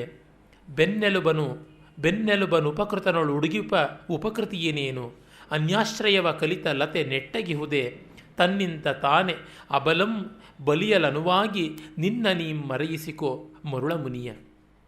ಬೆನ್ನೆಲುಬನು ಉಪಕೃತನೊಳು ಉಡುಗಿಪ ಉಪಕೃತಿಯೇನು. ಉಪಕೃತ ಅಂದರೆ ಯಾವನಿಗೆ ನಾವು ಸಹಾಯ ಮಾಡಿದ್ದೀವಿ, ಉಪಕಾರ ಪಡೆದಂಥವನು ಅವನ ಬೆನ್ನೆಲುಬನ್ನೇ ಮುರಿಯುವಂತೆ ಬಾಗಿಸುವಂತೆ ಮಾಡುವಂಥ ಉಪಕಾರಕ್ಕೆ ಏನಾದರೂ ಬೆಲೆ ಉಂಟ? ಇದೆಯಲ್ಲ ಗಾದೆ. ದಿನ ಮೀನನ್ನು ಕೊಡೋಕ್ಕೆ ಬದಲಾಗಿ ಮೀನನ್ನು ಹಿಡಿಯೋದು ಹೇಳಿಕೊಡಬೇಕು ಅಂತ, ಹೂವನ್ನು ಕೊಡೋದಕ್ಕೆ ಬದಲಾಗಿ ಹೂ ಕಟ್ಟುವುದನ್ನು ಹೇಳಿಕೊಡಬೇಕು ಅಂತ. TMA ಪೈಗಳು ಮಣಿಪಾಲದ ವಿಧಾತ ಇದನ್ನು ಮಾಡಿದ್ರಂತೆ. ಒಮ್ಮೆ ಯಾರೋ ಒಬ್ಬರು ಬಂದು ಸಹಾಯವನ್ನು ಕೇಳಿದ್ರಂತೆ. ಹಾಗೆ ಸಹಾಯವನ್ನು ಕೇಳಿದವರಿಗೆ ಅವರು ಇದನ್ನೇ ಮಾಡಿಕೊಟ್ಟಿದ್ದು. ನೀವು 10 ಜನರ ಹತ್ರಕ್ಕೆ ಸಹಾಯ ಕೇಳಿಕೊಂಡು ಬನ್ನಿ, ನಾನು ನಿಮಗೆ ಒಂದು ವ್ಯವಸ್ಥೆ ಮಾಡಿಕೊಡ್ತೀನಿ ಅಂತ. ಅವರ ಚಂದಾ ಚೀಟಿಯಲ್ಲಿ TMA ಪೈ 1000 ರೂಪಾಯಿ ಅಂತ ಬರೆದು ಕೊಟ್ಟರು. ಎಲ್ಲರ ಹತ್ರಕ್ಕೂ ಹೋದರು. ಒಂದು ಸ್ವಲ್ಪ ಚಂದ ಹಣ ಬಂತು. ಬಂದ ಮೇಲೆ ಈ ಅಷ್ಟು ಹಣವನ್ನು ನೀವು ನನ್ನ ಹತ್ರ ಡೆಪಾಸಿಟ್ ಇಡಿ, ನಿಮಗೆ ಅದು ಒಂದು 3-4 ಸಾವಿರಕ್ಕೂ ಹೆಚ್ಚು ಬಂದಿತ್ತು. ಅವರಿಗೆ ಬೇಕಾಗಿದ್ದಿದ್ದು 1,000ದಷ್ಟು, ಅಷ್ಟು 1000 ಕೊಟ್ಟು ಅದನ್ನು ಒಂದು ಬ್ಯಾಂಕ್ ಆಗಿ ಪರಿವರ್ತನೆ ಮಾಡಿದ್ರು. ಅಂದರೆ ಯಾವ ಮಟ್ಟದಲ್ಲಿ ಮನುಷ್ಯ ವರ್ತಿಸಬೇಕು, ಇದು ತುಂಬ ವ್ಯಾವಹಾರಿಕವಾಗಿ ಕಾಣಬಹುದು. ವ್ಯವಹಾರ ಇಲ್ಲದೆ ಬದುಕು ಹೇಗಿರುತ್ತೆ? ಕಾಪಿ ಹೊಡೆಯೋದನ್ನು ಕಲಿಸ್ಕೊಡೋದಕ್ಕಿಂತ ಅಕ್ಷರಾಭ್ಯಾಸ ಮಾಡಿಸೋದು ಕಲಿಸ್ಕೊಡೋದು ತುಂಬ ಒಳ್ಳೆಯದಲ್ವ? ಅದು ನಿಷ್ಕರುಣಿಯಿಂದ, ಕ್ರೌರ್ಯದಿಂದ, ಒಂದಿಷ್ಟು ಸಹಕಾರ ಇಲ್ಲದೆ ಇರುವಂತೆ ಕಾಣಬಹುದು. ಆದರೆ ಅದು ತುಂಬ ಪ್ರಯೋಜನಕಾರಿಯಾದದ್ದು. ಅದನ್ನು ಇಲ್ಲಿ ಇವರು ಹೇಳ್ತಾರೆ, ಅನ್ಯಾಶ್ರಯವ ಕಲಿತ ಲತೆ ನೆಟ್ಟೆಗುವುದೇ, ಇನ್ನೊಂದಕ್ಕೆ ಸುತ್ತಕೊಂಡೇ ಬದುಕಬೇಕಾಗಿರುವಂಥ ಬಳ್ಳಿ ಎಂದಾದರೂ ನೆಟ್ಟಗಾಗೋದಕ್ಕೆ ಸಾಧ್ಯವ? ಪರಾವಲಂಬನೆ ಬೇಡ. ಈ ಸಬ್ಸಿಡಿ ಸರ್ಕಾರದಿಂದ ಆದದ್ದು ಇದು ದೊಡ್ಡ ಅನಾಹುತ. ಅದರಿಂದ ಜಗತ್ತಿಗೆ ನಮ್ಮ ಭಾರತದಲ್ಲಿ ಬಂದದ್ದೇನು, ಸರ್ಕಾರವೇ ಬೇರೆ ನಾನೇ ಬೇರೆ ಅಂತಾಯಿತು. ಅಕೌಂಟಬಿಲಿಟಿ ಮೊದಲು ಹೋಯಿತು. ಅಕೌಂಟಬಿಲಿಟಿ ಹೋದ ತಕ್ಷಣವೇ ಅಕೌಂಟಬಿಲಿಟಿ ಒಳಗೆ ಇರೋದು ಸ್ವಧರ್ಮ ನಾಶವಾಗುತ್ತೆ. ನಾನು ಸರ್ಕಾರದ ಭಾಗ ಅಂತ ಅನ್ನುವ ಭಾವನೆ ಯಾವಾಗ ಬರುತ್ತೆ? ವಾಪಸ್ ಕೊಡುವಾಗ ಮಾತ್ರ ಬರುತ್ತೆ. ನಮಗೆ ಅದಿಲ್ಲ ಇದಿಲ್ಲ ವೇವರ್ ಮಾಡಿ ಅಂತ, ಆದಷ್ಟು ಕೊಟ್ಟಿದ್ದೀನಿ ಆಮೇಲೆ ವೇವರ್ ಮಾಡಿ ಅಂತ ಯಾತಕ್ಕೆ ಹೇಳಬಾರ್ದು? ಇಲ್ಲ, ಕೈಲಾದಷ್ಟು ಮಾಡಿದ ಮೇಲೆ ಕೊನೆ ಗೋವಿಂದ ಅಂತ ಅನ್ನೋಣ. ಹೋರಬೇಕು, ಕೊನೆವರೆಗೂ ಸಾಯೋವರೆಗೂ ಮಾಡಬೇಕಲ್ವ? ಸೈನಿಕನಿಗೆ ಜಯ ಅಪಜಯ ಅನಿಶ್ಚಯವಾಗಿದ್ದರೂ ಕೂಡ ದೇಹ ಬೀಳುವವರೆಗೂ ಯುದ್ಧ ಮಾಡಬೇಕು ಅಂತ ಇರುತ್ತೆ ನಿಯಮ. ಆ ರೀತಿಯಲ್ಲೇ ಮಾಡಬೇಕಾದದ್ದು. ಪರೀಕ್ಷೆಗೂ ಅಷ್ಟೇ. ಮೊನ್ನೆ ಯಾರೋ ನನ್ನ ಪರಿಚಿತರ ಮನೆಯ ಒಬ್ಬ ಹುಡುಗಿ ನಾನು ಪರೀಕ್ಷೆಗೆ ಹೋಗೋಲ್ಲ ಅಂತಂದಳು. ಹಠ ಮಾಡ್ಕೊಂಡು ಕೂತಿದ್ದಳು. ತಂದೆ ತಾಯಿ ಏನು ಹೇಳೋಕ್ಕೆ ಗೊತ್ತಾಗದೆ ನನ್ನನ್ನು ಕರೆಸಿದ್ರು. ನಾನು ಏನೋ ಪರಿಹಾರ ಕೊಟ್ಟುಬಿಡ್ತೀನಿ ಅಂತ ಅವರಿಗೆ ಭ್ರಮೆ. ನಾನು ಹೇಳಿದೆ, ಪರೀಕ್ಷೆ ಹೋಗದೇ ಇದ್ದರೆ ನೀನು ಪಾಸ್ ಆಗ್ತೀಯಾ ಅಂತ. ಇಲ್ಲ ಆದರೆ ನನಗೆ ಏನು ಸರಿಯಾಗಿ ಬರ್ತಾ ಇಲ್ಲ ಅಂತ. ಪರೀಕ್ಷೆಗೆ ಹೋಗದೇ ಇದ್ದರೆ ಫೇಲ್ ತಾನೇ ಮಾಡೋದು. ಹೌದು. ಪರೀಕ್ಷೆಗೆ ಹೋಗದೇ ಇದ್ದರೂ ಮತ್ತೆ ಎಕ್ಸಾಮಿನೇಷನ್ ತೊಗೊಳ್ಳೇಬೇಕು ಫೇಲ್ ಆದರೆ ಅಲ್ವಾ? ಹೌದು. ಅದು ಅಟೆಂಪ್ಟ್ ಅಂತ ಆಗಿಯೇ ಆಗುತ್ತೆ ಅಲ್ವಾ? ಅದು ಹೌದು. ಹಾಗಿದ್ದರೆ ಪರೀಕ್ಷೆಗೆ ಹೋಗಿಯೇ ಫೇಲ್ ಆಗಬಾ, ಅದೇ ನನಗೆ ಸಂತೋಷ. ನನಗೆ ತುಂಬ ಅವಮಾನ, ಕಷ್ಟ, ಮಾನಸಿಕ ವೇದನೆ ನಮ್ಗೆ ತುಂಬ ಬೇಕು, ಅದೇ ಬೇಕಾಗಿರೋದು. ಅಟೆಂಪ್ಟ್ ಮಾಡಿ ಬಾ ಅಂತ ಮಾಡಿ ಬಂದಳು. ಫಸ್ಟ್ ಕ್ಲಾಸು ಡಿಸ್ಟಿಂಕ್ಷನು ಏನೋ ಬರಲಿಲ್ಲ. ಆದರೆ ಮುಂದಕ್ಕಂತೂ ಹೋದಳು. ಫೇಲ್ ಆಗ್ತೀನಿ ನೋಡು, ಪಾಸ್ ಆದಳಲ್ಲ. ಅದು ಯಾವಾಗ ಆಗುತ್ತೆ? ಪ್ರಯತ್ನ ಪಟ್ಟಾಗ ಮಾತ್ರ ಆಗುವಂಥದ್ದು. ನನ್ನ ಕೈಯಲ್ಲಿ ಆಗೋಲ್ಲ ಅಂತ ಕೈ ಕಟ್ಟಿಕೊಂಡು ಕೂತ್ಕೊಳ್ಳೋದ್ರೊಳಗೆ ಯಾವ ಅರ್ಥವೂ ಇಲ್ಲ. ಅದು ಅಕೌಂಟಬಿಲಿಟಿಯಿಂದ. ಪರೀಕ್ಷೆಯಲ್ಲಿ ಬರೆಯುವಾಗ ಅಕೌಂಟಬಿಲಿಟಿ ಇದೆ. ನನಗೇನು ಗೊತ್ತಿದೆ ಅನ್ನೋದನ್ನು ನಾನು ಕೆರ್ಕೋತಾ ಇದ್ದೀನಿ. ನಿಮ್ಮ ಮುಂದೆ ನಾನು ಭಾಷಣಕ್ಕೆ ಬರುವುದಕ್ಕಿರುವಂಥ ಒಂದೇ ಒಂದು ಪ್ರಲೋಭನೆ ಏನೆಂದರೆ, ಆ ವಿಷಯದ ಬಗ್ಗೆ ಇನ್ನಷ್ಟು ಗಾಢವಾಗಿ ಯೋಚನೆ ಮಾಡೋಕ್ಕಾಗತ್ತೆ ಅಂತ. ಯಾರ್ಯಾದರೂ ಪ್ರಶ್ನೆ ಕೇಳಿದಾಗ ನನಗಿರುವಂಥ ಒಂದೇ ಧೈರ್ಯ ಏನೆಂದರೆ, ನಾನಿದ್ದರೆ ಇವತ್ತಿಲ್ಲ ನಾಳೆ ಯೋಚನೆ ಮಾಡಿದ್ರೆ ಆಯಿತು ಅಂತ.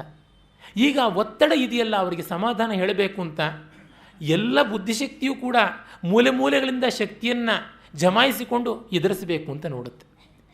ಈ ಅಕೌಂಟಬಿಲಿಟಿ ಬರಬೇಕು ಅಂತಂದರೆ ಮುಫತ್ತಾಗಿ ಯಾವುದೂ ಸಿಗಬಾರ್ದು. ಯಾವುದಕ್ಕೂ ಬೆಲೆ ಇದ್ದೇ ಇದೆ. ನಿಶ್ಶುಲ್ಕವಾಗಿ ಸಾವು ಮಾತ್ರ ಸಿಗೋದು ಜಗತ್ತಲ್ಲಿ. ದುಡ್ಡು ಕೊಡದೆ ಸಿಗುವುದು ಅದೊಂದೇ. ಬದುಕು ಎಂದೂ ದುಡ್ಡು ಕೊಡದೆ ಸಿಗೋದಿಲ್ಲ. ಅದನ್ನು ಪೇ ಮಾಡಲೇಬೇಕು. ಕ್ಯಾಶ್ ಆರ್ ಕೈಂಡ್ ಯಾವುದೋ ಒಂದು ರೀತಿಯಲ್ಲಿ ಇರುತ್ತೆ. ಅದನ್ನು ಅವರು ಹೇಳ್ತಾ ಇದ್ದಾರೆ, ತನ್ನಿಂದ ತಾನೇ ಅಬಲಂ ಬಲಿಯಲನುವಾಗಿ ನಿನ್ನ ನೀ ಮರೆಯಿಸಿಕೊ. ಅಬಲ ತನ್ನಂತೆ ತಾನೇ ಬಲಿಯೋದಕ್ಕೆ ಅವಕಾಶ ಕೊಡಬೇಕು. ಅವನಿಗೆ ನಿಲ್ಲುವುದಕ್ಕೆ ಎಷ್ಟು ಬೇಕೋ ಅಷ್ಟು ಕೊಡಬೇಕು ಅವಕಾಶ, ಹೊರತುನುವೆ ಎತ್ತಿ ಕೂಡಿಸುವಂಥ ಪ್ರಯತ್ನವನ್ನು ಮಾಡಬಾರದು ಅಂತ. ಮಕ್ಕಳು ಎಷ್ಟೋ ಬಾರಿ ಬಿದ್ದವರು ಅವರೇ ಹೇಳ್ತಾರಲ್ವ, ನಾವು ತುಂಬ ಎಚ್ಚರ ವಹಿಸಿಕೊಂಡಾಗ ಆಗುವಂಥದ್ದು ಅವರ ಕಾಲೇ ಬರದೇ ಇರುವಂತೆ. ಈ ಉಪಕಾರ ಯಾವತ್ತೂ ಸತ್ವ ಹ್ರಾಸ ಮಾಡುವಂಥದ್ದಾಗಬಾರದು ಅಂತ. ಇದನ್ನು DVG ಅವರು ಸುಮಾರು 30 ವರ್ಷಗಳ ಕಾಲದ ಪ್ರಜಾಪ್ರಭುತ್ವದ ದುರ್ವ್ಯವಸ್ಥೆ ಭಾರತದಲ್ಲಿ ಬಂದ ರೀತಿಯನ್ನು ನೋಡಿದ ಮೇಲೆ ಬರೆದಿದ್ದು. ಇದು ಆದದ್ದು. ಹಿಂದೊಮ್ಮೆ ಅವರೇ ಶಾಸನ ಸಭೆಯಲ್ಲಿ, ಪ್ರಜಾಪ್ರತಿನಿಧಿ ಸಭೆ ಅಂತ ಮೈಸೂರಿನ ಮಹಾರಾಜರ ಕಾಲದಲ್ಲಿ ಯಾವುದಿತ್ತು, ಅದು ಪ್ರತಿ ವರ್ಷ 2 ಬಾರಿಯೂ ಏನೋ ಜಗನ್ಮೋಹನ್ ಅರಮನೆಯಲ್ಲಿ ಸೇರ್ತಾ ಇತ್ತು. ಆಗ ಯಾರೋ ಚರ್ಚೆಗೆ ಬಂದ್ರಂತೆ. ಮತ್ತು ಆ ಚರ್ಚೆ ಬೆಂಗಳೂರಿನ ಮುನ್ಸಿಪಾಲ್ಟಿಯಲ್ಲಿ ಕೂಡ ಎಕ್ಕೋ ಆಯಿತು. ಆಗಲೂ DVG ಅವರು ಅಲ್ಲಿ ಕೂಡ ಮೆಂಬರ್ ಆಗಿದ್ದರು, ಮುನ್ಸಿಪಾಲ್ಟಿಯಲ್ಲಿ ಕೂಡ, ಬೆಂಗಳೂರು ಕಾರ್ಪೊರೇಷನ್ ಅದರೊಳಗೆಲ್ಲ. ಒಂದು ಚರ್ಚೆ ಬಂತು, ಸೊಳ್ಳೆಗಳು ಜಾಸ್ತಿ ಆಗಿವೆ ಅಂತ. ಆಗ ಅಲ್ಲಿದ್ದ ಒಬ್ಬರು ಸದಸ್ಯರು ಹೇಳಿದ್ರಂತೆ, ತುಂಬ ವಿವೇಕಿಗಳು, ಹೌದು, ಅದಕ್ಕೆ ಸರ್ಕಾರ ಎಲ್ಲರ ಮನೆಗೂ ಹೋಗಿ ಸೊಳ್ಳೆ ಪರದೆಯನ್ನು ಪ್ರೆಸೆಂಟ್ ಮಾಡೋಣ, ಸಂಜೆ ಆಗ್ತಿದ್ದಂತೆ ಬಂದು ಸೊಳ್ಳೆ ಪರದೆ ಕಟ್ಟೋಣ, ಬೆಳಗಾಗ್ತಿದ್ದಂತೆ ವಾಪಸ್ ತೆಗೆದು ಮಡಚಿಡೋಣ, 15 ದಿವಸಕ್ಕೊಮ್ಮೆ ಅದನ್ನು ಅಗಸರವನಿಗೆ ಹಾಕಿ ಚೆಲುವೆ ಮಾಡಿಸೋಣ, ಇದೆಲ್ಲ ಮಾಡೋಣ ಅಂತ. ಅಂದರೆ ಸೊಳ್ಳೆಗಳು ಜಾಸ್ತಿ ಆಯಿತು ಅಂತಂದರೆ ಯಾವ ರೀತಿ ಆಯಿತು ಅನ್ನೋದನ್ನು ನೋಡಬೇಕು. ಆಗ ಪ್ರಾಯಶಃ ಮಿರ್ಜಾ ಅವರ ಕಾಲ ಅನಿಸುತ್ತೆ. ತುಂಬ ಚೊಕ್ಕಟವಾಗಿ ವ್ಯವಸ್ಥಿತವಾಗಿ ರಸ್ತೆಗಳು ಚರಂಡಿಗಳು ಎಲ್ಲ ಇದ್ದ ಕಾಲ. ಯಾರದೋ 4 ಜನರ ಮನೆಯಲ್ಲಿ ಅವರ ಉಪದ್ವ್ಯಾಪದಿಂದ ಸೊಳ್ಳೆ ಜಾಸ್ತಿ ಆಗಿರುವಂಥದ್ದು. ಸರ್ಕಾರ ಅದಕ್ಕೆಲ್ಲದಕ್ಕೂ ಕೈ ಹಾಕ್ಕೊಂಡಿರೋದಕ್ಕೆ ಸಾಧ್ಯವಾಗುತ್ತಾ? ಅಲ್ಲ. ಹೀಗೆ ಅವರಿಗೆ ಎಲ್ಲಿವರೆಗೂ ಬದುಕೋಕ್ಕಾಗುತ್ತೋ ಅಲ್ಲಿವರೆಗೂ. ಇನ್ನೊಂದು ಡಿ ವಿ ಜಿಯವರು ಆ ಅಬಲಾಶ್ರಮ ಯಾವುದನ್ನು ನಿರ್ಮಾಣ ಮಾಡಿದ್ರು ಅಲ್ಲಿ ಆದದ್ದು. ಅಲ್ಲಿ ಒಂದು ಕಿಟಕಿ ಬಾಗಿಲಿಗೆ ಗೆದ್ದಲು ಹಿಡಿದಿತ್ತಂತೆ. ಅಲ್ಲಿದ್ದ ಒಬ್ಬಾಕೆಯನ್ನು ಕೇಳಿದಂತೆ, ಏನಮ್ಮ ಗೆದ್ದಲು ಹಿಡಿದಿದೆಯಲ್ಲ ಅಂತಂದರೆ, ಹೌದು ಹಿಡಿದಿದೆ ಅಂತ. ಅಲ್ಲ ತಾಯಿ, ಪೊರಕೆ ತೊಗೊಂಡು ಅದನ್ನು ಸ್ವಲ್ಪ ಶುಭ್ರ ಮಾಡೋದು, ಸೀಮೆ ಎಣ್ಣೆ ಹಾಕೋದು. ಇಲ್ಲ, ಇದು ಅಬಲಾಶ್ರಮ ಅಲ್ವೇ ಅಂತ. ಅಬಲಾಶ್ರಮದಲ್ಲಿ ಏನು ಗೆದ್ದಲು ಹಿಡಿಬೇಕು ಅಂತ ನಿಯಮ ಇದೆಯಾ ಅಂತ. ನನ್ನದಲ್ಲವಲ್ಲ ಅನ್ನುವಂಥದ್ದು. ಈ ಅನ್ಅಕೌಂಟಬಿಲಿಟಿ ತುಂಬ ದೊಡ್ಡ ಸಮಸ್ಯೆ ಆಗಿರೋದು. ಕಾರಣ ಏನು? ಪ್ರಯತ್ನ ಪಡದೆ ಬಂದಂಥದ್ದು. ನೋಡಿ, ನಮ್ಮಲ್ಲಿ ದ್ರೌಪದಿ ಅಷ್ಟು ಕಷ್ಟದ ಸಂದರ್ಭದಲ್ಲೂ ವರ ಕೇಳಿದ್ದು ಏನು? ಪಾಂಡವರು ಸ್ವಾರ್ಜಿತವಾಗಿ ರಾಜ್ಯ ಸಂಪಾದಿಸ್ಕೊಳ್ಳೋಕ್ಕೆ ಬೇಕಾದಷ್ಟು ಸ್ವಾತಂತ್ರ್ಯ ಆಯುಧ 2 ಮತ್ತು ಇನ್ಯಾವುದನ್ನೂ ಅಲ್ಲ. ರಾಮ ವನವಾಸಕ್ಕೆ ಹೋಗಬೇಕಾದ್ರೆ ಏನು ಬೇಕಪ್ಪ ನಿನಗೆ ಹೋಗುವಾಗ ಕೊಡ್ತೀನಿ ಅಂತ ದಶರಥ ಹೇಳಿದ್ರೆ, ಖನಿತ್ರಂ ಪಿಟಕಂಚೋಭೆ ಸಮಾನಯಿತ ಸತ್ವರಂ, ಒಂದು ಬುಟ್ಟಿ ಒಂದು ಗುದ್ದಲಿ ಅಷ್ಟೇ ನನಗೆ ಬೇಕಾದ್ದು, ಗಡ್ಡೆ ಗೆಣಸನ್ನು ಹಾಕ್ಕೊಂಡು ತಿನ್ನೋದಕ್ಕೆ, ಇನ್ಯಾವುದೂ ಅಲ್ಲ ಅಂತ. ನಮಗೆ ಆ ಒಂದು ವ್ಯವಸ್ಥೆ ಇರಬೇಕಾಗುತ್ತೆ. ಅಷ್ಟು ಚೌಕಟ್ಟನ್ನು ನಾವು ಇಟ್ಟುಕೊಳ್ಬೇಕಾಗತ್ತೆ. ಹಾಗಲ್ಲದೆ ಇರುವಂಥ ಸಬ್ಸಿಡಿಗಳಿಂದ, ವಿನಾಯಿತಿಗಳಿಂದ ಎಂದೂ ಯಾವ ದೇಶವೂ ಉದ್ಧಾರವಾಗೋದಿಲ್ಲ. ಮಾತ್ರವಲ್ಲ, ಅದು ಇನ್ನು ಬೇರೆಯವ್ರನ್ನೂ ಎಲ್ಲರನ್ನೂ, ಈಜುಬಾರದೇ ಇದ್ದವನನ್ನು ರಕ್ಷಣೆ ಮಾಡೋದಕ್ಕೆ ಇನ್ನೊಬ್ಬ ಈಜುಬಾರದೇ ಇದ್ದವನು ಹೋದರೆ ಇಬ್ಬರೂ ಸಾಯ್ತಾರೆ. ಹಾಗೆ ಆಗುವಂಥದ್ದು. ಅದನ್ನು ಇವರು ಹೇಳ್ತಾ ಇದ್ದಾರೆ. ಇದು ನಮ್ಮ ಸೋಷಲಿಸ್ಟ್ಗಳಿಗೆ ಬಹಳ ವಿರೋಧಿಯಾಗಿ ತೋರಬಹುದು. ಏನೂ ರಿಗ್ರೆಟ್ಸ್ ಇಲ್ಲ. ಹಾವನ್ನು ಬಡಿದು ಹದ್ದಿಗೆ ಹಾಕೋದ್ರೊಳಗೆ ಯಾವ ಘನತೆ ಕೂಡ ಇಲ್ಲ. ಇವತ್ತು ಕಮ್ಯುನಿಸಮ್ನಲ್ಲಿ ಶೇರಿಂಗ್ ಆಫ್ ವೆಲ್ತ್ ಆಗ್ತಾ ಇದೆಯೇ ಹೊರತು ಪ್ರೊಡ್ಯೂಸಿಂಗ್ ವೆಲ್ತ್ ಆಗ್ತಾ ಇಲ್ಲ. ಅದು ಬಹಳ ಬೇಕಾಗಿರುವಂಥದ್ದು. ಕಮ್ಯುನಿಸಮ್ ಪ್ರಭುತ್ವವೇ ತಾಂಡವ ಆಡಿದ ಕೇರಳ ಏನು ಉದ್ಧಾರ ಕಾಣಿತು? ಬಂಗಾಳ ಏನು ಉದ್ಧಾರ ಕಾಣಿತು? ಕೇರಳದಲ್ಲಾದರೂ ಜನ ಕಷ್ಟ ಸಹಿಷ್ಣುಗಳಿದ್ದಾರೆ. ಹೊರಗೆ ಬಂದ ಪ್ರತಿಯೊಬ್ಬ ಕೇರಳದವನು ಚೆನ್ನಾಗಿ ದುಡಿತಾ ಇದ್ದಾನೆ. ಆದರೆ ಬಂಗಾಳಿಗಳಷ್ಟು ಡಾಂಭಿಕರು ಯಾರೂ ಇಲ್ಲ. ಆ ಕ್ಷೇತ್ರದಲ್ಲಿ ಅದು ಹೇಗೆ ಶ್ರೀರಾಮಕೃಷ್ಣರು, ವಿವೇಕಾನಂದರು ಅಂತ ಮಹನೀಯರು ಹುಟ್ಟಿದ್ರು, ಆಗಿನ್ನೂ ಕಮ್ಯುನಿಸಮ್ ಕಾಲಿಟ್ಟಿರಲಿಲ್ಲ. ಅದಕ್ಕಾಗಿ ಅಂತ ಅನಿಸುತ್ತೆ. ಒಂದು 100 ವರ್ಷಗಳ ಮುನ್ನ ಇಡೀ ಭಾರತಕ್ಕೆ ಮಾಡೆಲ್ ಆಗಿದ್ದು ಇಡೀ ಪ್ರಪಂಚಕ್ಕೆ ಈಗ ಮಾಡೆಲ್ ಆಗಿದೆ ಹೇಗಿರಬಾರ್ದು ಅನ್ನೋದಕ್ಕೆ. ಕೇರಳದ ಜನ ಗಲ್ಫ್ ಕಂಟ್ರೀಸ್ಗೆ ತುಂಬ ಹೋಗಿದ್ದಾರೆ. ನಮ್ಮಲ್ಲಿ ಗಲ್ಫ್ ಕಂಟ್ರೀಸ್ಗೆ ಹೋಗುವಂಥವರು ಸರ್ವೀಸ್ ಓರಿಯೆಂಟೆಡ್ ಆದ ಕೆಲಸಗಳಲ್ಲಿ ಪಳಗಿರುವಂಥವ್ರು ಹೆಚ್ಚಾಗಿ ಕೇರಳದಲ್ಲಿ. ಗಲ್ಫ್ ಕಂಟ್ರೀಸ್ಗೆ ಹೋದ ಹೆಚ್ಚು ಭಾರತೀಯರು ಅದೇ ರೀತಿ ಇರುವಂಥದ್ದು, ಸಪೋರ್ಟಿಂಗ್ ಆಗಿರುವಂಥದ್ದು. ದುಡಿದಿದ್ದಾರೆ. ದುಡಿದು ತಂದದ್ದನ್ನು ಯಾರೂ ಕೇರಳದಲ್ಲಿ ಇನ್ವೆಸ್ಟ್ ಮಾಡಿಲ್ಲ. ಇನ್ವೆಸ್ಟ್ ಮಾಡಿದ್ದಾದರೂ ಬಂಗಲೆ, ಬಂಗಾರ ಎರಡೇ, ಬಬಂ ಅಷ್ಟೇ. ಬಂಗಲೆ, ಬಂಗಾರ ಬಿಟ್ಟು ಇನ್ಯಾವುದೂ ಇಲ್ಲ. ಯಾಕೆ? ಇನ್ಯಾವುದಾದ್ರೂ ಒಂದು ಮಲ್ಟಿಪ್ಲೈ ಆಗುವಂಥ ರೀತಿಯಲ್ಲಿ, 4 ಜನಕ್ಕೆ ವ್ಯವಸ್ಥೆ ಆಗುವಂಥ ರೀತಿಯಲ್ಲಿ ಮಾಡಿದ ತಕ್ಷಣವೇ ಬಂದುಬಿಡುತ್ತೆ. ನಾನೇ ಕೇರಳಕ್ಕೆ ಒಮ್ಮೆ ಹೋದಾಗ ಒಂದು ಕೈನಲ್ಲಿ ಸೂಟ್ ಕೇಸು, ಇನ್ನೊಂದು ಕಡೆ ಅಲ್ಲಿ ರೀಜನಲ್ ರಿಸರ್ಚ್ ಲ್ಯಾಬ್ನಲ್ಲಿ ಅಲ್ಯೂಮಿನಿಯಂನ ಮೆಲ್ಟ್ ಮಾಡಿ ಕ್ಯಾಸ್ಟಿಂಗ್ಸ್ ಮಾಡಿ ಎಕ್ಸ್ಪೆರಿಮೆಂಟ್ ಮಾಡಬೇಕಾಗಿತ್ತು. ಒಂದು 10-12 kg ಅಷ್ಟು ಅಲ್ಯೂಮಿನಿಯಂ ಇತ್ತು. 17 kg ಅಲ್ಯೂಮಿನಿಯಮ್ಮು, ಒಂದು 7 kgದು ಸೂಟ್ ಕೇಸ್ ಇತ್ತು. ಎರಡನ್ನೂ ನಾನು ತೊಗೊಂಡು ಹೋಗ್ತಾ ಇದ್ದರೆ ಅಡ್ಡ ಮಾಡಿದ್ರು. ಏನಂದರೆ, 2 ಸಾಮಾನನ್ನು ಯಾವನೂ ಇಲ್ಲಿಗೆ ಇಟ್ಕೊಂಡು ಓಡಾಡಬಾರ್ದು ಅಂತ. ಯಾಕೆ ಓಡಾಡಬಾರ್ದು ಅಂದರೆ ನಮ್ಮ ಬದುಕು ಏನಾಗಬೇಕು ಅದಕ್ಕೋಸ್ಕರ ಅಂತ.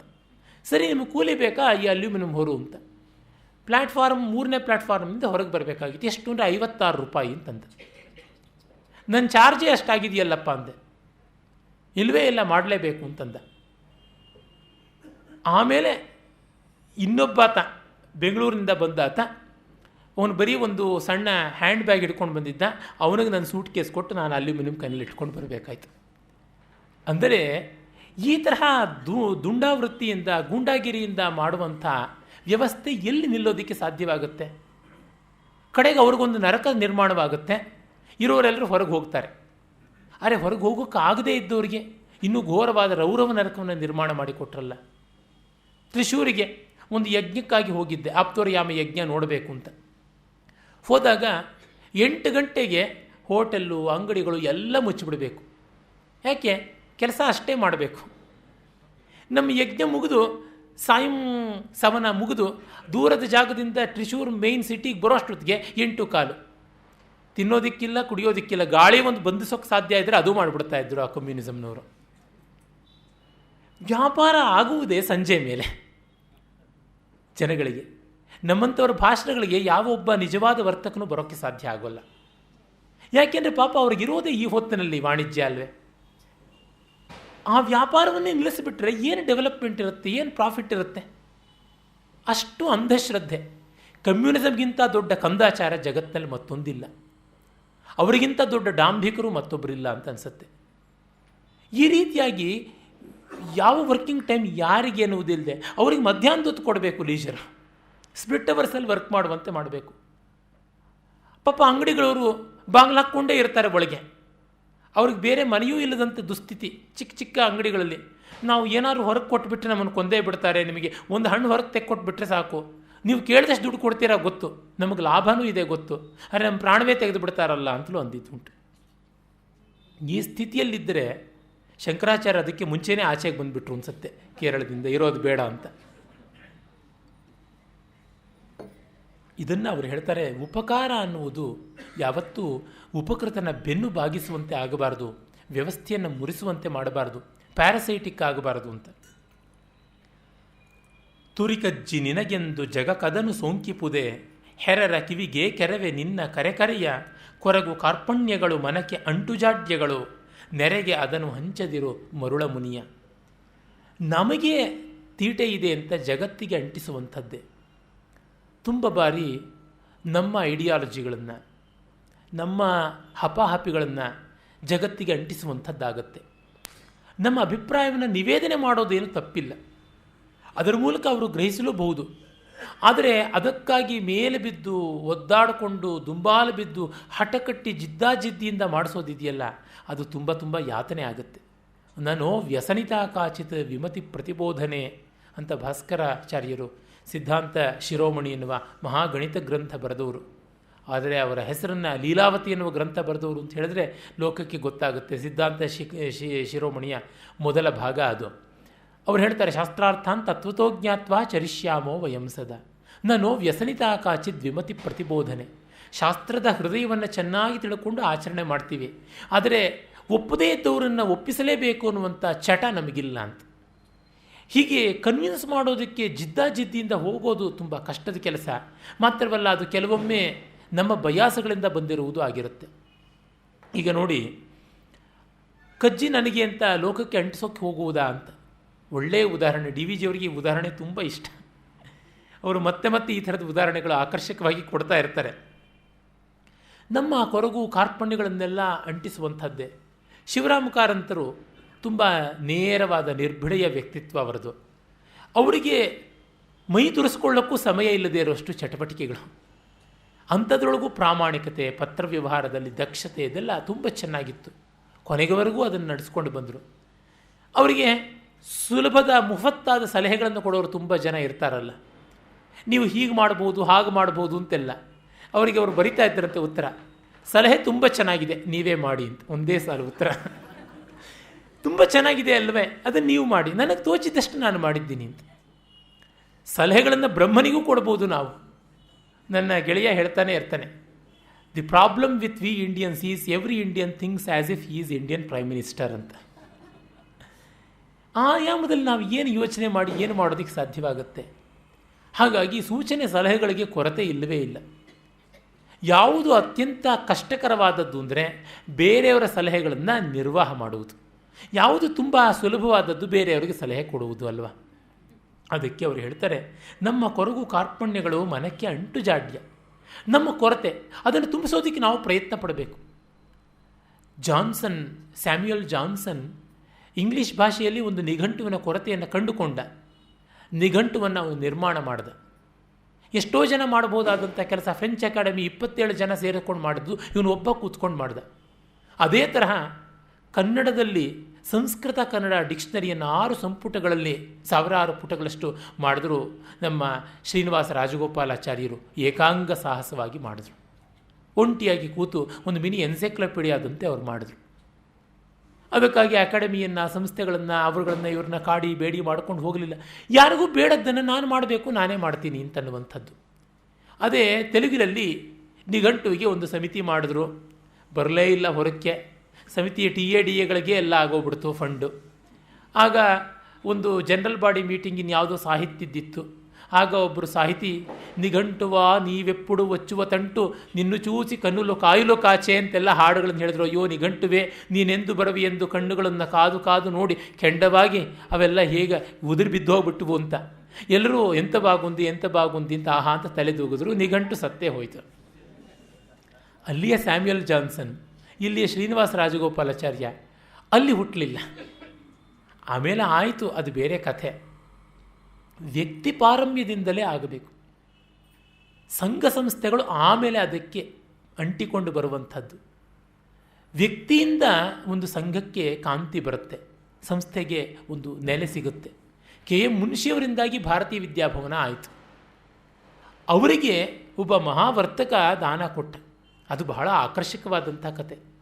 ಒಬ್ಬ ವರ್ತಕ ಬಂದು ಮುನ್ಷಿಯವ್ರನ್ನ ಕೇಳಿದಂತೆ ಒಂದು ದಿವಸ, ನಿಮಗೆ 1,00,000 ರೂಪಾಯಿ ಕೊಡ್ತೀನಿ, ನೀವು ಏನಾದ್ರು ಲೋಕೋಪಕಾರ ಮಾಡೋಕ್ಕಾಗುತ್ತಾ ಅಂತ. ನಾನು ಯೋಚನೆ ಮಾಡಬೇಕು, 1 ವಾರ ಬಿಟ್ಟು ಬಾಪ್ಪ ಅಂತಂದ. ಮುನ್ಷಿಯವರು ಹೇಳಿದ್ರು. ಬೇರೆಯವರಾಗಿದ್ದರೆ ಮೊದಲು ಕೊಡಿ ಆಮೇಲೆ ಯೋಚನೆ ಮಾಡೋಣ ಅಂತಿದ್ರಲ್ಲ. ಆತ ಸರಿಯಾಗಿ 1 ವಾರ ಆದಮೇಲೆ ಬಂದ. ಇವನು ಯಾವ ತಿಕ್ಕಲ್ಲ, ದುಡ್ಡು ಬೇಕು ತಗೋ ಅಂತಂದರೆ ಬೇಡ ಅಂತಂತಿದ್ದಾನಲ್ಲ ಅಂತ. ಆಗ 10 ಲಕ್ಷ ಕೊಡ್ತೀನಿ, ಏನು ಮಾಡ್ತೀರಾ ಅಂತ ಕೇಳಿದ್ದು. ಆಮೇಲೆ ನನಗೊಂದು ತಿಂಗಳೇ ಬೇಕು ಯೋಚನೆ ಮಾಡೋದಕ್ಕೆ ಅಂತ. ಮತ್ತೊಮ್ಮೆ ತಿಂಗಳಾದ ಮೇಲೆ ಬಂದಾಗ ಇನ್ನಷ್ಟು ಹೆಚ್ಚು ಮಾಡಿದ್ದು, ಕೋಟಿಯವರೆಗೂ. ಆಗ ಅವರು ತಾನು ಒಂದು 6 ತಿಂಗಳ ಕಾಲ ಯೋಚನೆ ಮಾಡಿ ವ್ಯವಸ್ಥೆ ಮಾಡ್ತೀನಿ ಅಂತ ಹೇಳಿ ಆ ಒಂದು ಹಣವನ್ನು ಇಟ್ಟುಕೊಂಡು ಭಾರತೀಯ ವಿದ್ಯಾಭವನದ ಸಂಸ್ಥೆಯನ್ನು ಮಾಡಿತ್ತು.